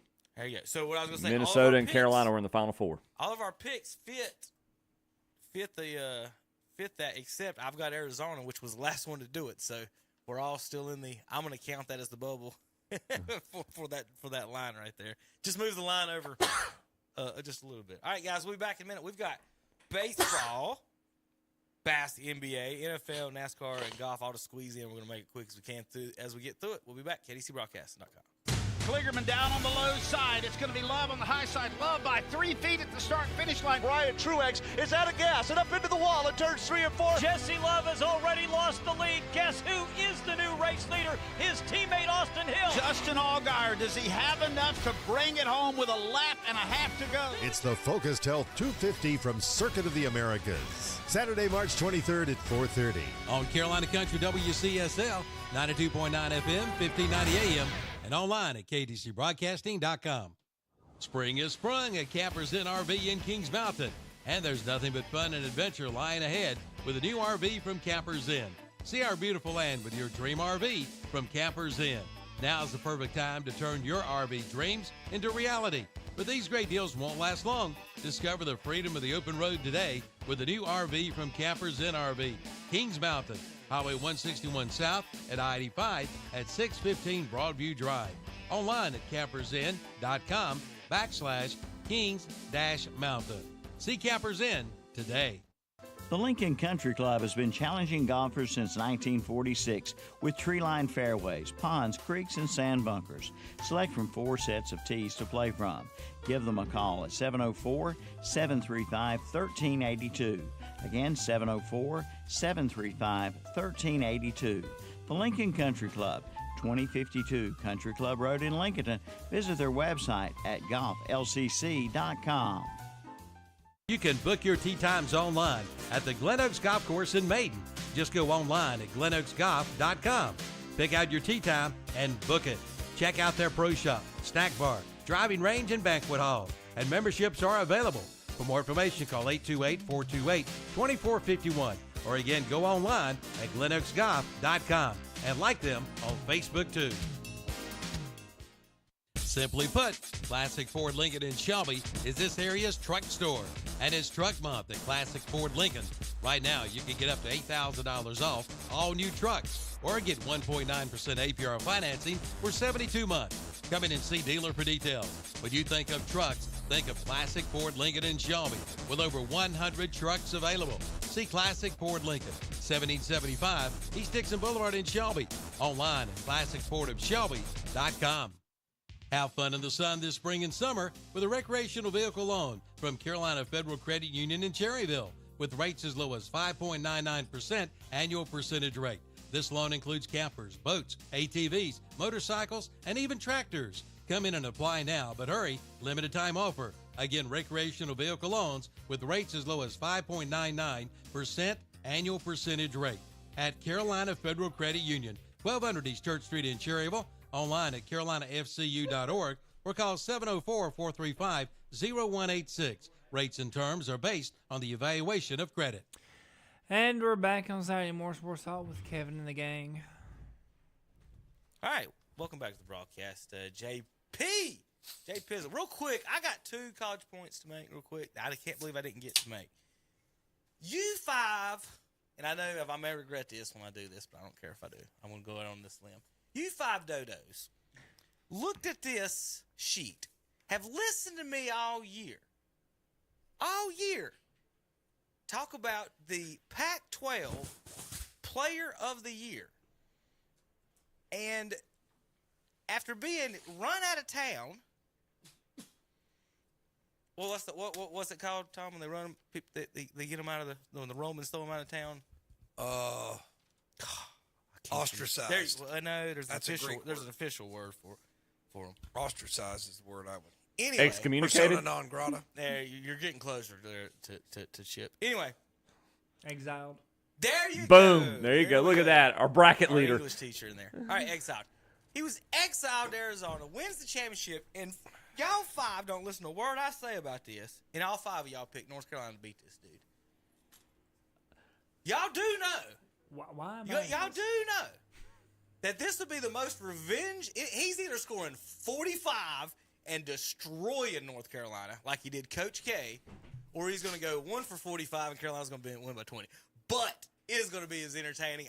This would be the most anticipated North Carolina game that I've ever watched in a long time besides those Duke games the last 2 years. Hey, based on what they put them in that thing together. For oh, a yeah. reason. Oh, yeah. 100%. Well, and he's going to kill RJ Davis. If we get to this point, based on what you've told me, he's not going to be the only one having a revenge game, though, Kevin. That's a two-way street, though. Yeah, RJ Davis don't like him. That's about to say that's well, true. And RJ wants to get out of his shadow. Was it one messing around with the other one's girlfriend? Correct. Okay.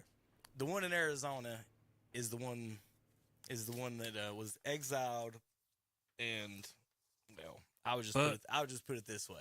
Speaking of the Pac-12, his name's Caleb Love for a reason, Tom. Oh, okay. Yeah, the Pac-12 is 5-0 in this tournament. I'm just telling you, of all the games that I pick, I have no idea how they're going. He is going to go off. We just hope they both make it. We just hope they both make it. Off in that game, and y'all all picked it. Oh goodness! Big brother Baycott's gonna be the determining factor. I just y'all. I don't agree. I don't disagree with you, Kevin. I bet he drops 45 on him, but the rest of Arizona is gonna have 13 combined. From everywhere. As soon as he crosses half court, he gets the ball. He's gonna shoot it. RJ Davis can play defense, and he was. Kevin, you see the caption above the picture, above the image? That ain't just about that image. That ain't just about that award. Oh yeah, he's coming. He's like, I'm coming for you. How telling is it that they had the Pac-12 Player of the Year, we had the ACC Player of the Year on the same team, and we didn't make the tournament? We couldn't even win the tournament. How bad is that? How bad does chemistry? Hey, I don't know, but that's a great point, Zach. That girl needs to be signed as a talent evaluator. So yeah, she's trying to determine which way I want to go. Rick Pitino's going to sign her up for the scout department as soon as he gets a new job. And now you know she's stuck in between because they both got Player of the Year. All right, let's see, Colin. This is kind of just real quick. They're going to do a NIL Invitational tournament next year in Vegas. 8-team invitational, $1 million to the winning teams will go to their name, image, likeness. So the preseason tournaments are now going. The money's going to go to their name, image, likeness funds. All right, Tom. Ohio State is number 1. Got you right here. Number 1 dodgeball team in the country, Ohio State. What the crap? Yeah, I like dodgeball.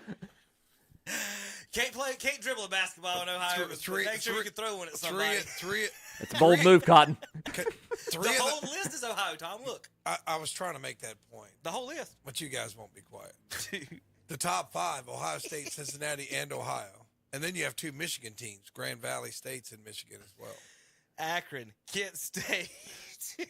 It's on there. It's Cleveland State. Yeah. It's the whole region. What are they doing in that region where they're just let's throw balls at each other? They They're really get, good at it. After football season, they just get indoors. How is that a college sport? That's what I'm more. It's probably club. It's only in that little area. It's probably club. Power rating. Be surprised. I like battle ball better than dodgeball. Hey, Virginia's in there, Terry. Virginia's in there. Yeah. I knew you'd like that one though. All right, where did it go? I got a Cleveland Guardians note today. Where did that one go? Probably under the expansion league. Trying to get rid of. They're trying to get rid of Straw. Second year of existence. Oh, you guys! I mean, it's just like it's Zach cracks himself up with the same joke for the last 6 months. I mean, it's just like it's the same joke. He tells it when he actually shows up for work. He tells the same joke. I mean, I just don't understand. He's so easily entertained. Well, when I'm not here, Tom, I'll text it to you. I tell you what, the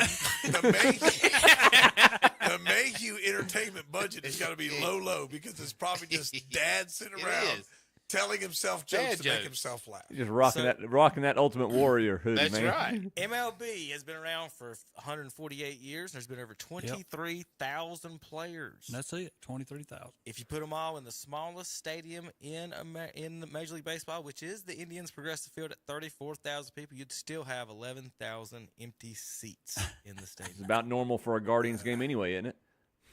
No, they actually they used to have good attendance in recent years because they've not put the money in the club I think some of them weren't coming as much. I mean, even though they were in there with the Yankees, you remember, Chip, a couple of years ago, they had the playoff series. But you're right. It seemed like 4 or 5, 6 years ago, remember they had that crazy 20-game winning streak and all that. And, now, wasn't it used to be Jacobs Field, right? Correct. Was that, I mean. I can't remember. Okay. I can't remember. I mean, that was a good home field for them. I mean, it is. I mean, it's the same field. Oh, okay. I'm sorry. It's not new. It's just sponsored. Field, yeah, it's just sponsored. Because they used to play in Cleveland, the Municipal Stadium, which was a multi-purpose facility, which was, back in the 80s when you had remember some of those stadiums had the dirt infield on the football field. That was Oakland. Cleveland was like that. Yep. And well, I do know San Francisco since the year of 2000, that little team that they show on the bottom. Kansas City Royals in that American League Central is the only team out of that whole division that's won a World Series. That's all I got to say. This is Major League standing since 2010. Cleveland's won a lot of games. Yeah, they just 14 years. It didn't get you nothing. Got to the World Series one time. We got there and won it. One time. All of the teams have made the World Series but the Twins in the past 13 years, correct? In the Central. Yeah, it seemed like the White Sox were in it 1 year. Detroit, we beat Detroit with bunting. They couldn't field a bunt. Yes, that was fun. That was so funny. Look at these millionaires. Tom, it got to the point we bunted like 4 straight times. Just boop, good, nice try. But I want to tell you something about it's like playing King Griffey Jr. baseball on Super Nintendo, Kevin. You see what you're showing here on this list? Yeah, it's standing. Because I know, but if you go back since this is 2010, but if you go back to 2000 and you bring up the same stuff, it's still going to look about the same. They might be 1 or 2 teams that switch, not many, but you go to Miami in the National League East. There's Miami with 958 wins, and over here's Kansas City with 979. Those are the 2 longest besides the Colorado down at the bottom. But if you take those, there's 3 World Series titles in all of that. Miami with 2 and Kansas City with 1. So what would you do? I mean, what would y'all rather have? Y'all have that one championship or be able to pull for your team every year with a chance to win that championship? I mean, if it was me, I would want to have well, I don't know. There you go. That's a good question. I'm glad we got a World Series out of ours. Even though we haven't won many games, we have a World Series. Miami can go back and say the same thing. We might not be there, but every now and then we'll spend money, go get all the players we need, and go win it. And then the next year we get rid of them. And that's how Miami's done both of those. Mm-hmm. You're basically a farm team for the Dodgers and Yankees and the big Boston, the big money teams. And Atlanta is another one. If you go down through there, what other team out of that division has won a World Series besides Atlanta? Look how many games the Tampa Bay Devil Rays have won, and they put no money in their franchise. Their creativity and how they have formed their franchise and built it up is phenomenal. But if you go down through there on theirs, the 2 that Miami won, Atlanta won the regular season. So for the folks at home, we're on YouTube, and we like to show some stuff. So the best record in the American League East, the Yankees, worst Baltimore. AL Central, Cleveland, worst Kansas City. AL West, Astros, the worst the Mariners. In the NL West, the Dodgers had the best record, and the Rockies worst. Cardinals in first, Pirates last in the Central. Atlanta Braves with the best record since 2010, and the Miami Marlins with the worst. How about the L.A. Dodgers with their $300 million man going to the mound, giving up 5 runs, and never making it to the second inning? Mm-hmm. And he was terrible, y'all. And guys were teeing off on him. And they're that's not their. And the problem, the scary part is, Terry, that's not their biggest issue this week. No, it's not. No, it's not. But I'm just saying, though, these are the 2 guys that y'all brought over. One of them got rocked in the first inning. One outing does not a career make. So it's not. But that's not the way you want to come out for confidence. No. Right now, I'm very excited that the Yankees didn't spend that much money on him. Terry, if your team had 18 straight winning seasons, and you hire a guy, and you don't have a winning season, and I don't even know how else to put it. How does he get a 2-year extension? Putting together the worst season in a quarter century. Just absolutely ridiculous. St. Louis Cardinals extend manager Oliver Marmol. Yadier Molina is standing there waiting and asking to be the manager, and they extended this fool for 2 years. Well, maybe they're going to pay. Cardinals Twitter is nuts over If this. y'all start off bad, don't worry. He'll get his money, and Is this Molina what? Is that what get it, in. Is it a payoff? Is I that don't what know. it is? Is it a quiet like? We're probably going to fire him anyway. Yeah, here's your money, buddy. But why do you But extend that's him? what I'm saying. Like, Well, it only went 2 years. At least it didn't go But that 5. cost them, though. Yeah, I know. I don't. You know? get it. It just Like the money don't mean nothing to any of these No, it does franchises not. anymore. It's No, just like, it does not. And well, speaking of that, I don't care about their money. And so the GM came out and said that we know there's a lot of people at St. Louis. It's sitting with the owner when they announced this. Said there's a lot of people that think all three of us should be gone. Hmm. So I guess the owner told the GM, "You're tied to him. Fix it." And that's what they're and they haven't signed or done anything this offseason, just like the Cowboys hadn't. But they ain't done anything. if you don't think it does not matter, and this is just a step back for a second, Keats from winning the ACC tournament got a 2-year extension. He did. Oh, absolutely. He Got should have. $525,000 bonuses that's given to him for what he done. I go back to what Kevin said earlier. The guy got fired and he won their conference championship. Watch this. If Keats loses to Oakland, should he be fired? No, that's not going to happen. You can forget that now. I'm just curious. They're probably sitting here now going, I don't know what he did, but it worked. He's playing with house money the rest of the way. That was just one. I was just curious. I even said in here a couple of weeks ago what he's done, and now he's proved me wrong right off the bat. Yeah, they were about to. That's what I was. I mean, it was getting ready to happen. He was supposed to be fired, and then they won the tournament. The question is now, how much mileage is he going to get out of that 5-day stretch now? That's. I mean, he's got at least 2 more years, right? Well, he'll always be known for what he's done. Only won 2 the ACC people's done it. championship. That matters. Yeah, I mean that's true. It's 100% true. Did Herb do it? Nope. All right, I'm gonna roll through some tweets and stuff. Get through this. We ain't got too much on baseball. I'll see we got. I see what all I did here. It's been like 3 weeks since I've kind of went through this stuff, so I was kind of getting rid of stuff here while we was talking. Rube Waddell, you remember him, Zach? He looked like Ty Cobb.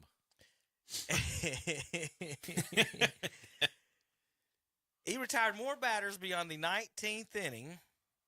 The 19th inning. Then Blake Snell has retired at about the 7th in his career. That's how they used to pitch back in the days, boys. 19. He's got more at 19 inning outs than Blake Snell has. Don't you love the outfits back in, man? You know they were burning up. They didn't play in that. That's No, I know that. I'm just saying, that's cool. That's all cool.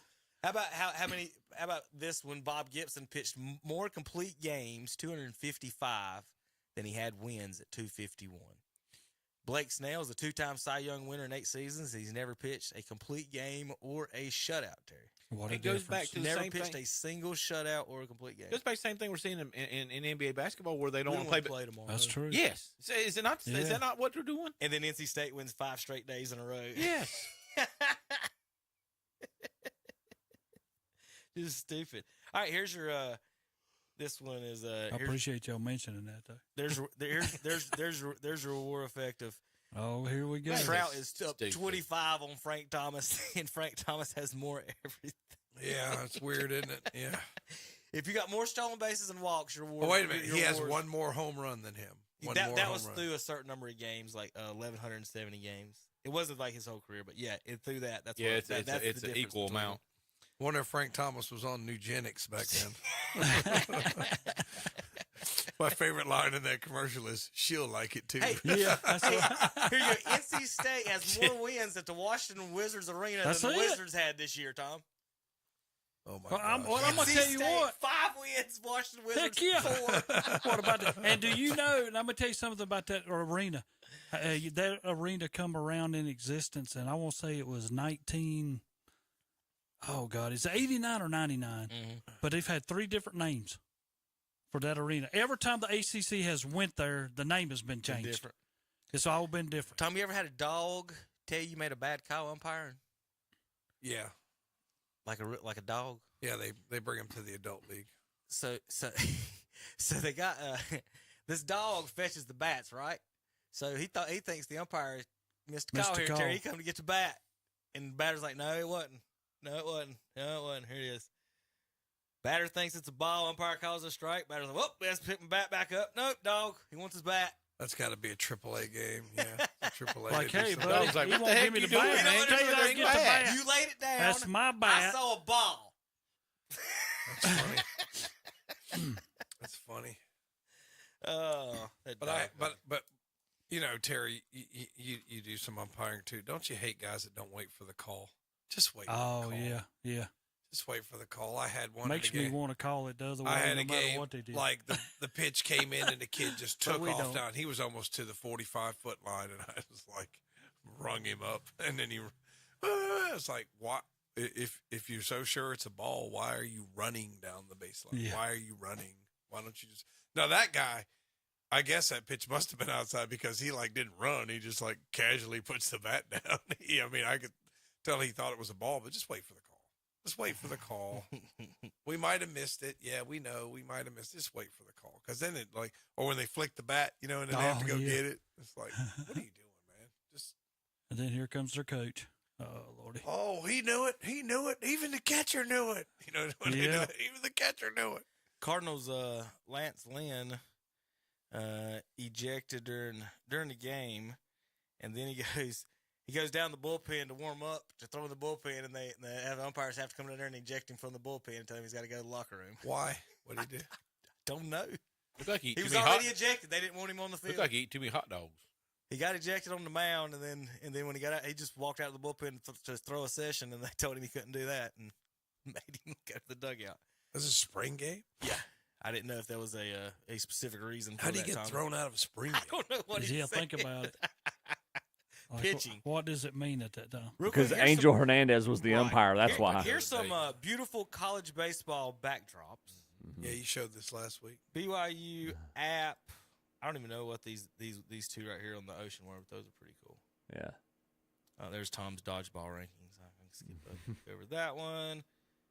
Trying to get to. I'm just glad they're number one in something. Did I show you this play? These Major League Baseball players throw to first, chase the guy home, chase the guy home, chase the guy home. Oh, he stops and he's safe at home. Yeah, you don't remember this. And then he goes back to first and nobody's there. You showed Major League Baseball. We actually showed this one in umpire training. Did you? Mm-hmm. Because he's not out unless he goes back and touches the plate. Yep. He's allowed to retreat. Depends on what league, the division, and everything that you're playing. Some of them, if you go backwards, you automatically call out. But that's like local rec leagues and things like that. These are the renderings of the proposals for the A's new ballpark over the years. So you can see we started. Here's our 3D renderings back in the day. You mean Las Vegas? Well, yeah. What did I say? A's. You said A's, but it's going to be in It Las is Vegas. A's. It's going to be in Las Vegas, isn't it? They're going to move them to Las Vegas. What did I call them? No, I'm just saying. Are these stadiums plans in Las Vegas or Oakland?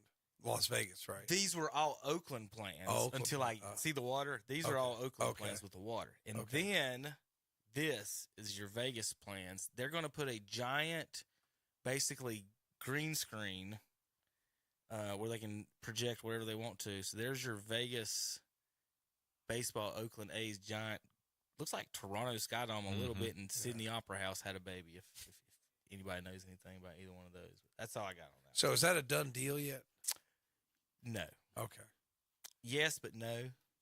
Don't they still have 2 years out there? I'd hate to see. There's I'd hate to some see stuff the blue collar towns lose their teams, but they're just not supporting the team. Yeah. But they're not putting any money into the team either, so they're not going to have any players. All right, we're going to come back and we'll talk a little bit of football and some other stuff real quick. NBA is winding down the season. Zach, real quick before we go to break, this is an example of a guy talking about the cards today. This is a Spencer Jones. Who's Spencer Jones? Chip. Tell JP to push your button so I can hear you. Spencer Jones is one of the Yankees' top outfield prospects, similar in size to. He's like the left-handed hitting Aaron Judge, is what they're calling him. You can get a Spencer Jones rookie card for $365 for the same. You can get a 1961 Mickey Mantle at $389. Are you kidding me right now? No, I'm not kidding. This is how cards are today. That is ridiculous. Zach and I going through this stuff is finding out is that you can the Hall of Famers and the old cards.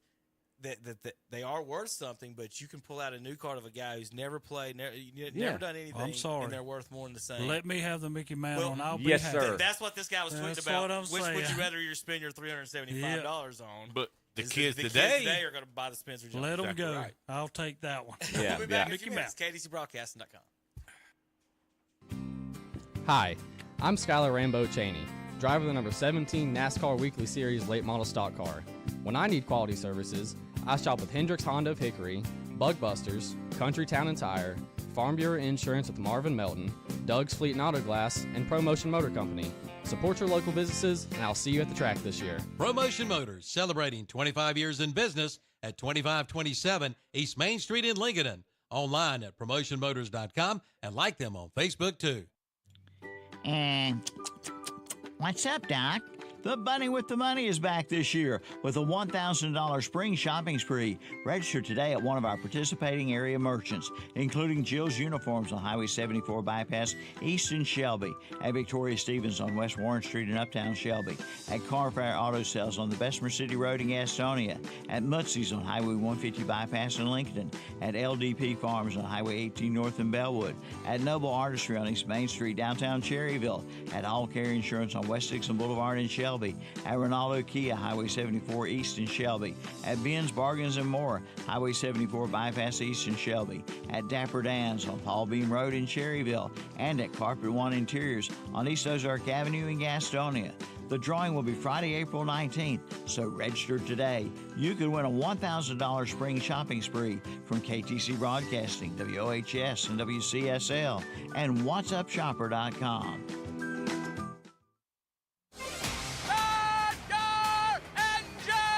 The green flag drops of the Echo Park Automotive Grand Prix. One car has gone sideways. Keselowski is stopped on the track. Chase Briscoe loops it. 15 cars get by him. Kyle Larson spins right in front of him. Cars start to avoid him as he gets back underway. It's the Echo Park Automotive Grand Prix from Circuit of the Americas. Sunday, March 24th at 2:30. On Carolina Country WCSL, 92.9 FM, 1590 AM, and online at KDCBroadcasting.com. Country Gold with Terry Clark. Hi, I'm Terry Clark, inviting you to join me for Country Gold. Each week, we play your favorites from the 80s and 90s and check in with the stars who made them. Don't miss out on the fun. Join Terry Clark every Thursday afternoon at 1 o'clock on Carolina Country WCSL, 92.9 FM, 1590 AM, and online at KDCBroadcasting.com. Gage Pool and Spa in Gastonia has expanded their showroom.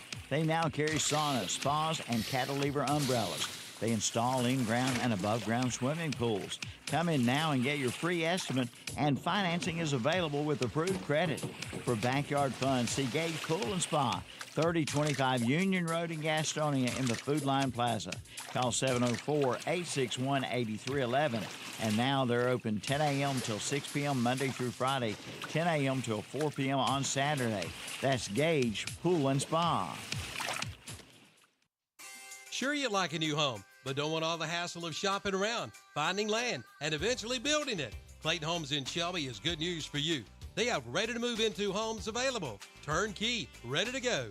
Clayton Homes has land home packages available. And if you own land, you pay zero money down. And check out their display model discounts. Your new home is waiting for you at Clayton Homes, 1640 East Dixon Boulevard in Shelby. Online at ClaytonHomesofShelby.com and like them on Facebook too.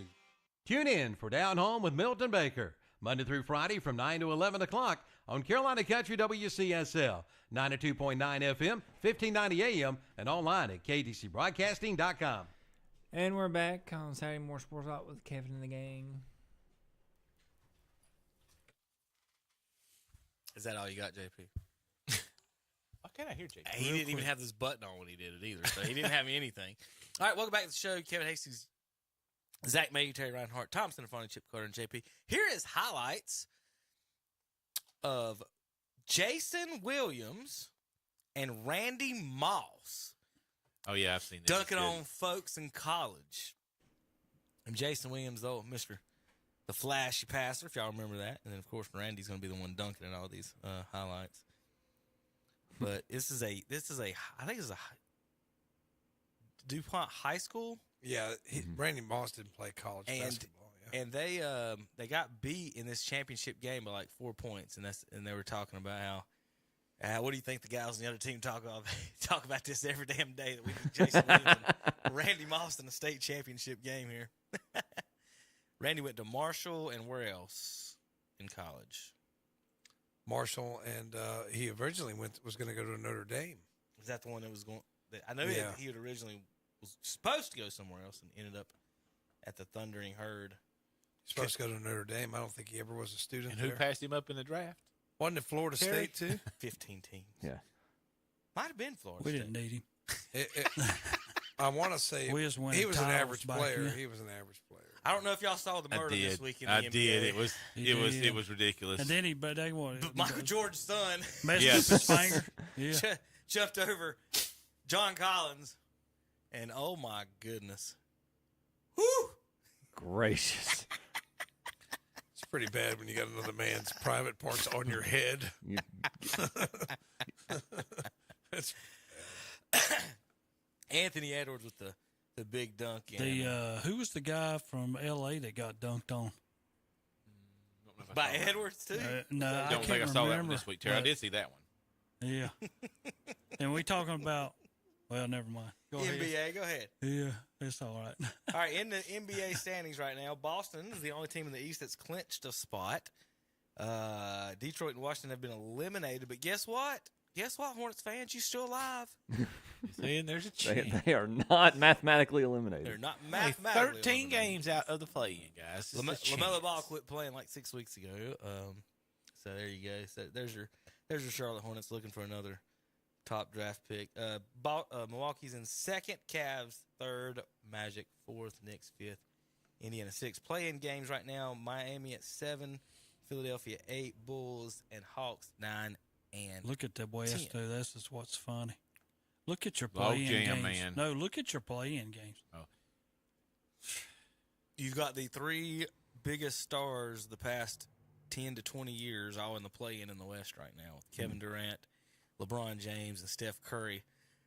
LeBron and Curry would knock one of each other out, and then they would have to beat the loser of Phoenix and Sacramento. And I think it was yesterday or the day before. I think Dallas was in that little bunch right there. They were. Was it? Yeah, because they were talking about who the Lakers Yeah. would like to play in the play-in. They said much rather play Dallas. They said because every time they play the Kings this year, they got destroyed.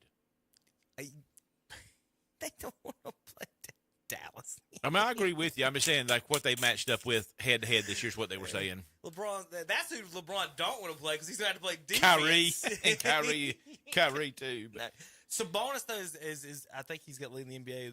He's got a double-double record, a streak record going on. And watch right out now. for Houston. They've won like 7 or 8 in a row.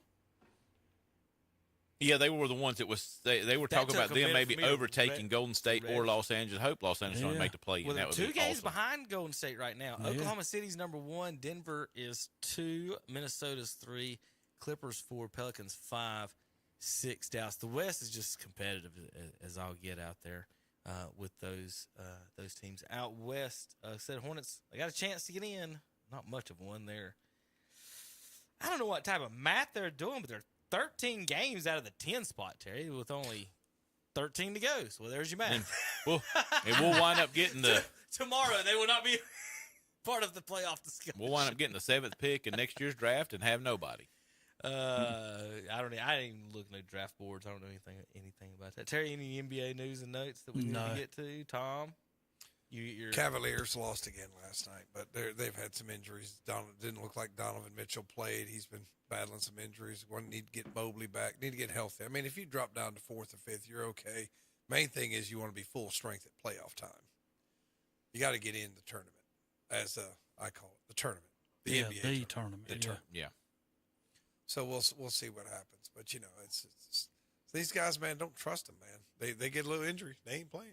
I'm telling you, So it's all they get a back little to injury, money. they ain't playing, man. They ain't playing. So I mean, it's like they're either 100% or they ain't playing. And the Cavs are a pretty deep team. I mean, they've had some people come off the bench, like Coro. So some guys have stepped in and played well. But I still worry about you got to have Mitchell. If they don't have Mitchell, they don't have a chance. We was talking last night. I know Boston didn't play Washington, but their next stretch of games, if you want time off, now's the time to get it because they play in Atlanta, Washington again, the Hornets, I mean, it's just started naming. I mean, it should be like for Boston the next 5 or 6 games in a row are against nobody to me. So, I mean, if you want time off, take it now. Here is win differential with and without the player all-time NBA. So the number one win percentage overall was Magic Johnson at 73.95. But his team's won 58% of the games, so his difference is only 15% if you'll do the math on that one. Steph's 1, LeBron's 2, Bill Russell 3, Larry Bird 4, Kobe 5, Hakeem 6, Jordan 7, Magic 8, Garnett 9, Shaq 10, Kareem 11, Duncan 12. Look at Duncan's percentages. Tell me Manu Ginobili didn't have nothing to do with that right there. Yeah, that is high. 60%. It's only a 10% difference. Michael Jordan's is pretty high. I wouldn't think it would be that. I didn't think they would win nearly half the games without him. But they had Scotty and Horace and Rodman. Yeah, but he didn't miss a lot either. Like, what's the sample size? You know, he didn't miss a whole lot of games. Well, one thing you also got to do look at on all of these is teammates won, and is their offense designed around them. So Steph Curry's offense is designed around him. Mm-hmm. LeBron's is to drive and kick. If LeBron's is not there, what are they going to do? Who's driving to kick the ball? Bill and Larry, obviously. Kobe was designed. He ran the triangle. Michael ran the triangle, and that's where you're asking about those differences right there, Tom. That triangle helped with Pippen being able to find open shooters. He was basically running LeBron's offense, but a triangle is what Pippen was running. Didn't they break? Plus, you got to remember real quick. Sorry. When Ron Harper was there, he was a 20-point scorer before he got there. Mm-hmm. And defensively, they never talk about him. That team was just really good defense. Yeah. Sorry, Tom. Go ahead. They broke that triangle offense down pretty good in that last dance. You know what I mean? Like, you could really see why it was the triangle offense. I thought that was interesting, but you're right. I agree. I like how they broke that down. Yeah, they did because it made sense. Yes. Like, you could see it. Yes. You know, but Kevin's right on that point because, you know, if you don't, LeBron, give the ball to LeBron, and he either shoots or kicks. That's the offense of the team that has LeBron. Right, if you don't I like the point, Tom, to your point. I like the point they made about with the first year after Jordan retired the first time, and they still had Pippen and Horace Grant. Like that year, they ran with Jordan. They won 55 games. Well, yeah, I mean, they ran that triangle offense to perfection because Jordan wasn't demanding the ball so much. Pippen only averaged over 23 times in his career, and 2 of them was when Michael wasn't there. Yeah. Put it that. All right. Yeah. Fixing scandal. Temple. Have y'all seen this? Yep. Mm-hmm. Basketball program. They hosted UAB Thursday night. The spread was UAB 2.5. Spread ballooned to 8. Typically unheard of late in the college basketball season. Now, this was like 2 weeks ago when I wasn't here. The move was so drastic and unusual that it caught the attention of the U.S. Integrity, who alerted the casinos that the game was flagged for unusual activity. UAB went on to win by 28 points, easily covering the spread. It's not a typical match fixing allegation that you hear from an angry bettor. You need the pregame odds movement to go with it. It seems like someone may have messed up badly here by not covering their tracks enough. Time will tell if this goes on. Blah blah. Thursday's game question. Anyway. That's just a question about with all this gambling and stuff, Tom. We're going to have to do a better job of trying to. There's going to be more of this. Watch this. I wanted a quick question for you guys too. I know it's kind of going back. We've been in. You kind of went back to NCAA with Temple. Is the NIT the only other tournament? Because usually they have a couple. CIT and CE. College Institute tournaments going on, and I guess UNC Charlotte didn't go to either one. Because I was looking to see if UNC Charlotte was still playing or not. No. I was like, didn't they win one of those last year? They won one of those. They won the CIT. Yeah, they won the CIT. But I was looking. I was like, where's Charlotte? Yeah, they were not invited. They were not. Sorry. They had a pretty good season, though. You know, the NIT got so bad that Xavier took a bid there, and they had a losing record. This year? Yeah, and that's this year. That's how bad with all the teams who were opting and saying, I'm not going to go play. So the NIT has become basketball's bowl season. And didn't y'all saw last week, what's his name, Tom Crean? He's that the coach. Yeah. But he got on national television putting down all them coaches who turned down the opportunity for them players. He turned it down, though, 2 years before. I know, but when he was in he Indiana, is- then he got on TV last night and yelled at everybody. Oh, to he turn it is down. yelling at He everybody. did it in Indiana. Isn't that crazy? He specifically did it. People have no shame. They have no. I'm a hypocrite. But yeah, you are. Yeah, that. Then you got Mike Krzyzewski doing Aflac commercials now. I tell you what, man, I saw that Aflac That's commercial. when you know I'm your like, life's over. Yeah. I'm like, this man. What is he going to go cuss out the Aflac duck He might. because he's quacking while he's trying to look at birds? I mean, that's what really should be like. Put his little demon face on and cursing out the bird for annoying him while he's trying to be on vacation is what reality would be. What is this? That's King Griffey Jr. and Sr. walking out of the cornfields in Iowa. That's cool. We'll be back in a few minutes talking NFL. KDCBroadcasting.com. Wait. Don't you just hate waiting? Well, I do too. That's why I go to Alray Tire Center, where I get in and out service and check out some of their springtime specials, like alternator service starting at $79.95, an oil change starting at $47.99, brakes starting at $125 per axle, and they have great prices on tires. And most sizes are in stock, so you don't have to wait. Visit your nearest Alray Tire Center, West Main Street, Forest City, Lower Dallas Road in Dallas, East Main Street in Cherryville, West Dixon Boulevard, Shelby, and Carbon City Road in Morganton.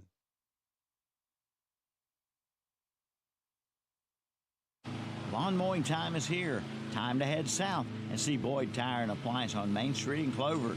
There you'll find a big selection of Gravely and John Deere mowers, steel chainsaws, blowers, trimmers, and more. Also appliances and tires.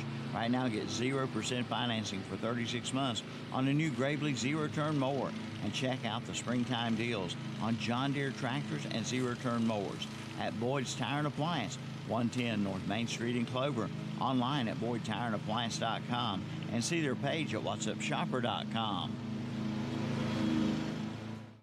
Join us for our live Sunday morning worship services on WHS. It's the Sunday morning worship service from Calvary Baptist Church in Shelby, and on WCSL, it's the Sunday morning worship service from First Baptist Church in Cherryville. Come to Renato Honda or Renato Kia at Renato Auto Mall in Shelby and find out about the $5,000 test drive. At Renato Honda, pre-owned rates start at 1.99% with approved credit. Check out a 2009 Chevy Tahoe LT, priced at $11,991. Or how about a 2014 Toyota Avalon XLE Touring for $14,987. And in the service department, get a $69.99 diagnostics and take 10% off any fluid service excluding an oil change. Renato Honda and Renato Kia at Renato Auto Mall, 4423 East Dixon Boulevard in Shelby. Online at RenatoAutomall.com. Attention John Deere shoppers. James River Equipment's Blue Tag specials are going on now. Yes, Blue Tag specials are going on now at your local James River Equipment Company, Highway 180 North in Shelby. Be ready for spring with big savings. Look for the Blue Tags and take $1,500 off any riding mower. Take $4,000 off any commercial mower and take a big $5,000 off any John Deere utility tractor. Take advantage of these Blue Tag specials at James River Equipment Company, Highway 180 North in Shelby. Now you can see what's going on by calling Heath Jackson Plumbing in Cherryville. Ask about the rigid camera system. You, the customer, can actually see what's going on with your sewage drain lines and what's got to be done. And be sure to ask about their tankless water heaters, serviced or installed. And here's a cold weather tip. Let both your cold and hot water faucets drip just a little during the cold winter months. Also, be sure to open your cabinets so your home heat will help keep that water running. Call 704-634-5784 for Heath Jackson Plumbing in Cherryville. Like them on Facebook, too. And we're back on Saturday Morning Sports Talk with Kevin and the gang. We got an exclusive picture of Heath Jackson plumbing right there, Terry. That's what plumbers look like according to kids. Look at his you ask any legs. kids nowadays. It looks like Jonathan Stewart back in the. That's only Larry Nance with the biggest thigh muscles you've ever seen and staring into the basket. Larry Nance was a big guy. I remember him. Was it Cleveland? Was it Nance? That was Phoenix. Cleveland days. Cleveland and Phoenix. And then they had what was the other guy? Sky. What was his name? Daryl Skywalker. Yep, Skywalker.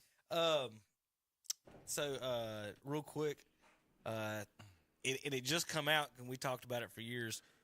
People were talking about it. The people are finding out now, and it went viral this week. Greg Olson and his college rap. Oh my crew. Lord!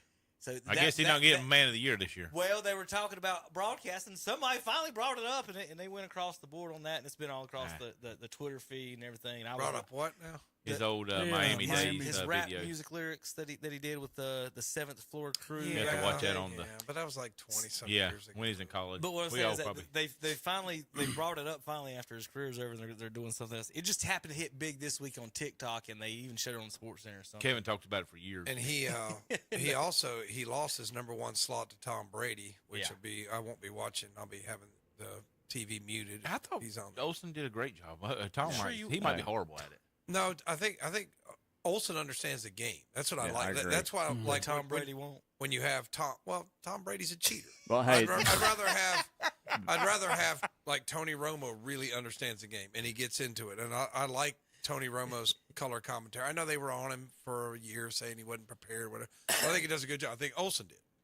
But Tom Brady is just because he's just tainted. He's damaged goods. Well, they assumed that Joe Montana would just be awesome in the booth as well, and he ended up just being, awkward. And so just because you're the GOAT of your era doesn't necessarily mean it's going to translate to the booth. Yeah, but you could tell Tony Romo enjoys Oh, absolutely. he enjoys the game of football. He enjoys talk. It's not all about him. You know what I mean? Yeah. It's not.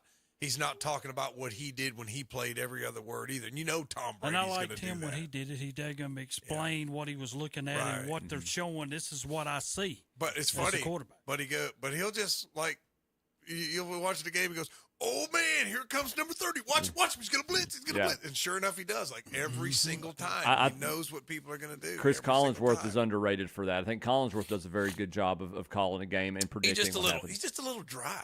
You know, like Collinsworth is a little dry, but other than like Tony Romo gets into it. It's fun. It's fun to listen to a guy who gets excited about the game. This is a creepy picture from 2006.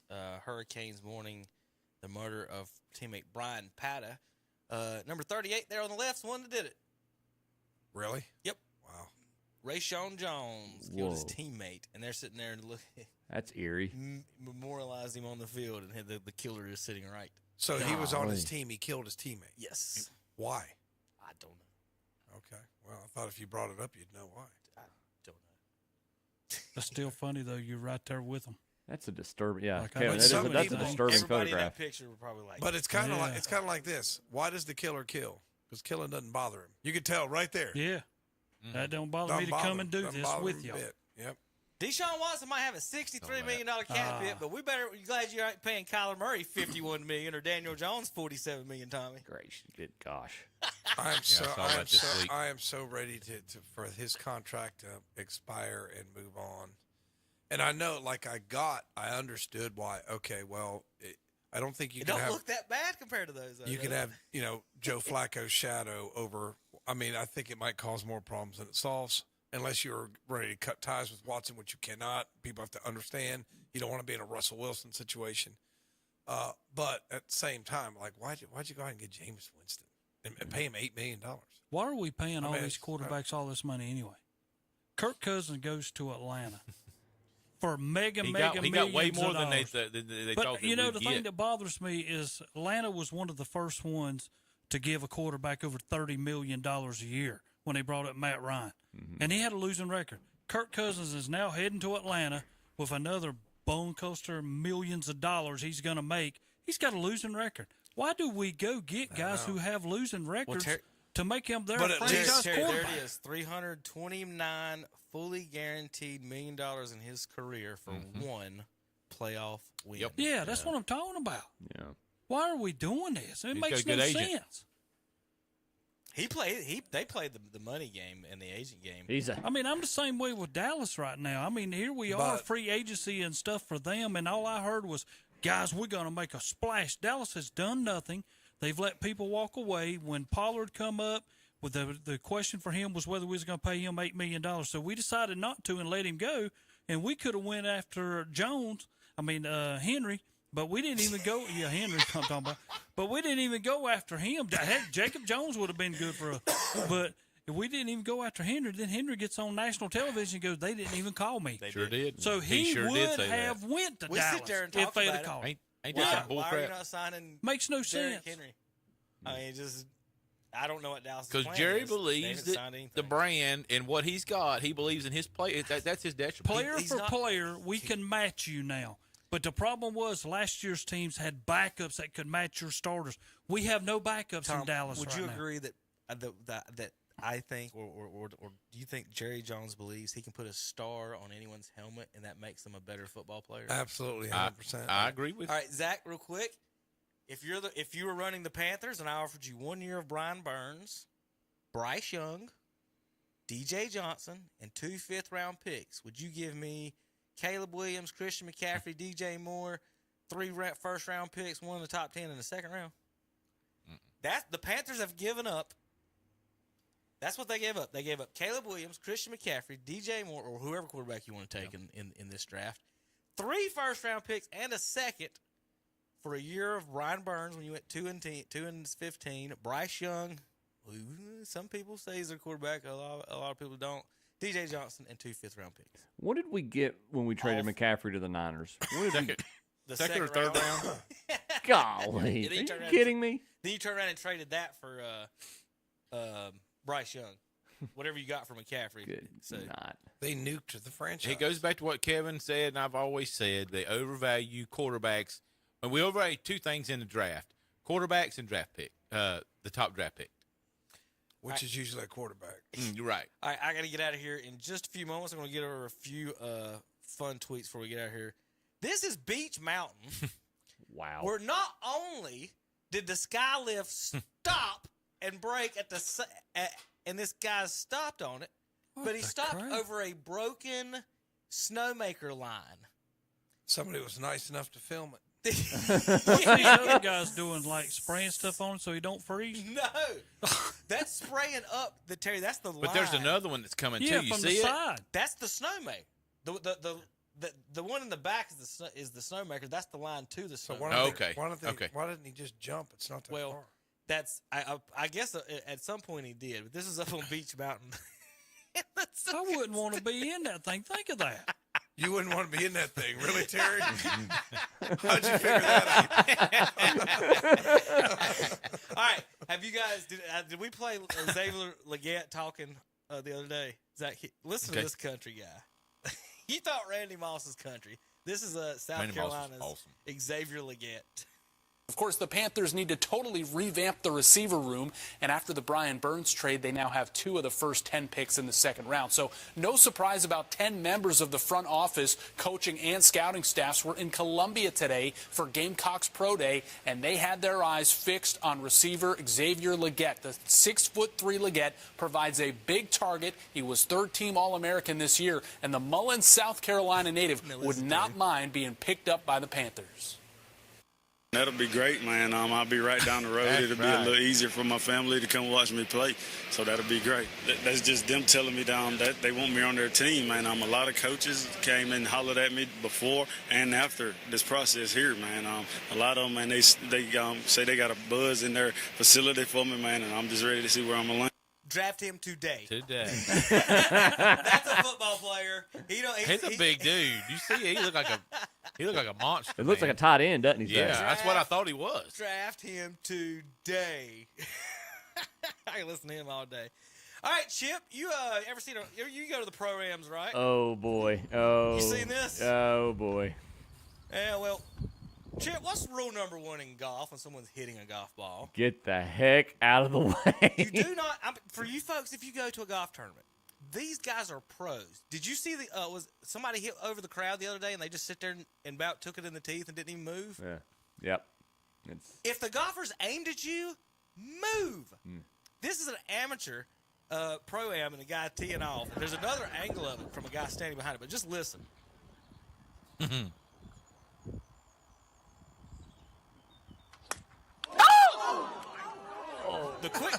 The second knock you heard was that woman's head. Look, he's holding the motion too. Look. He held it. Listen, guys, there's 2 knocks, and then the guy who hit her in the face held his follow through. He did. He sure did. Listen real quick. Listen, there's 2 knocks. The second knock is her head. That probably knocked a hole in her head. 3. He's still holding the follow through 3 seconds later. Was she okay? Am I laying 3 guys? Man. Can you imagine her brain swelling? There was another angle of it, and I don't think I have it, but there was someone was standing right next to it.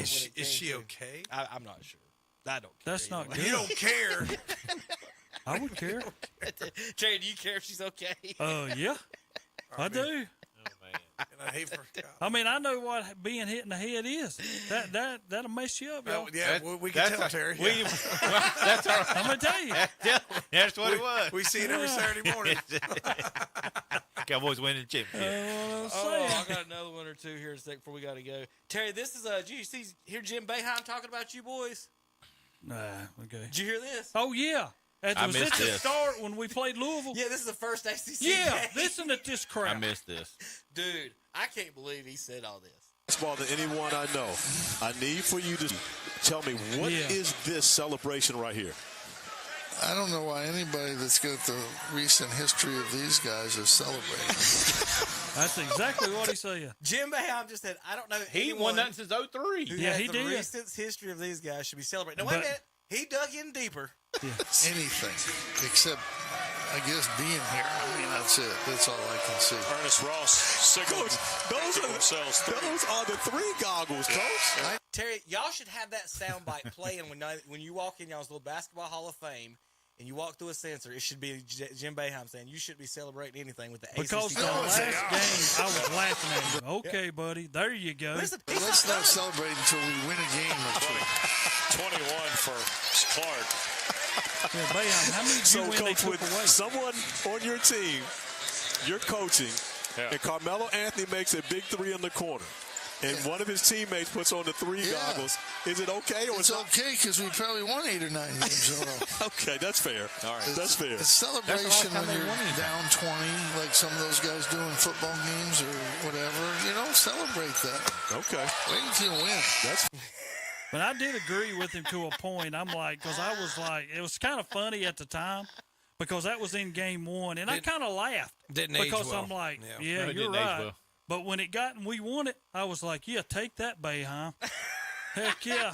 He said it. Yeah, your team never won 5 games in 5 days. Win something. Oh, my goodness. All right, we'll be back next week, guys. It was good talking to you, seeing everybody, being back.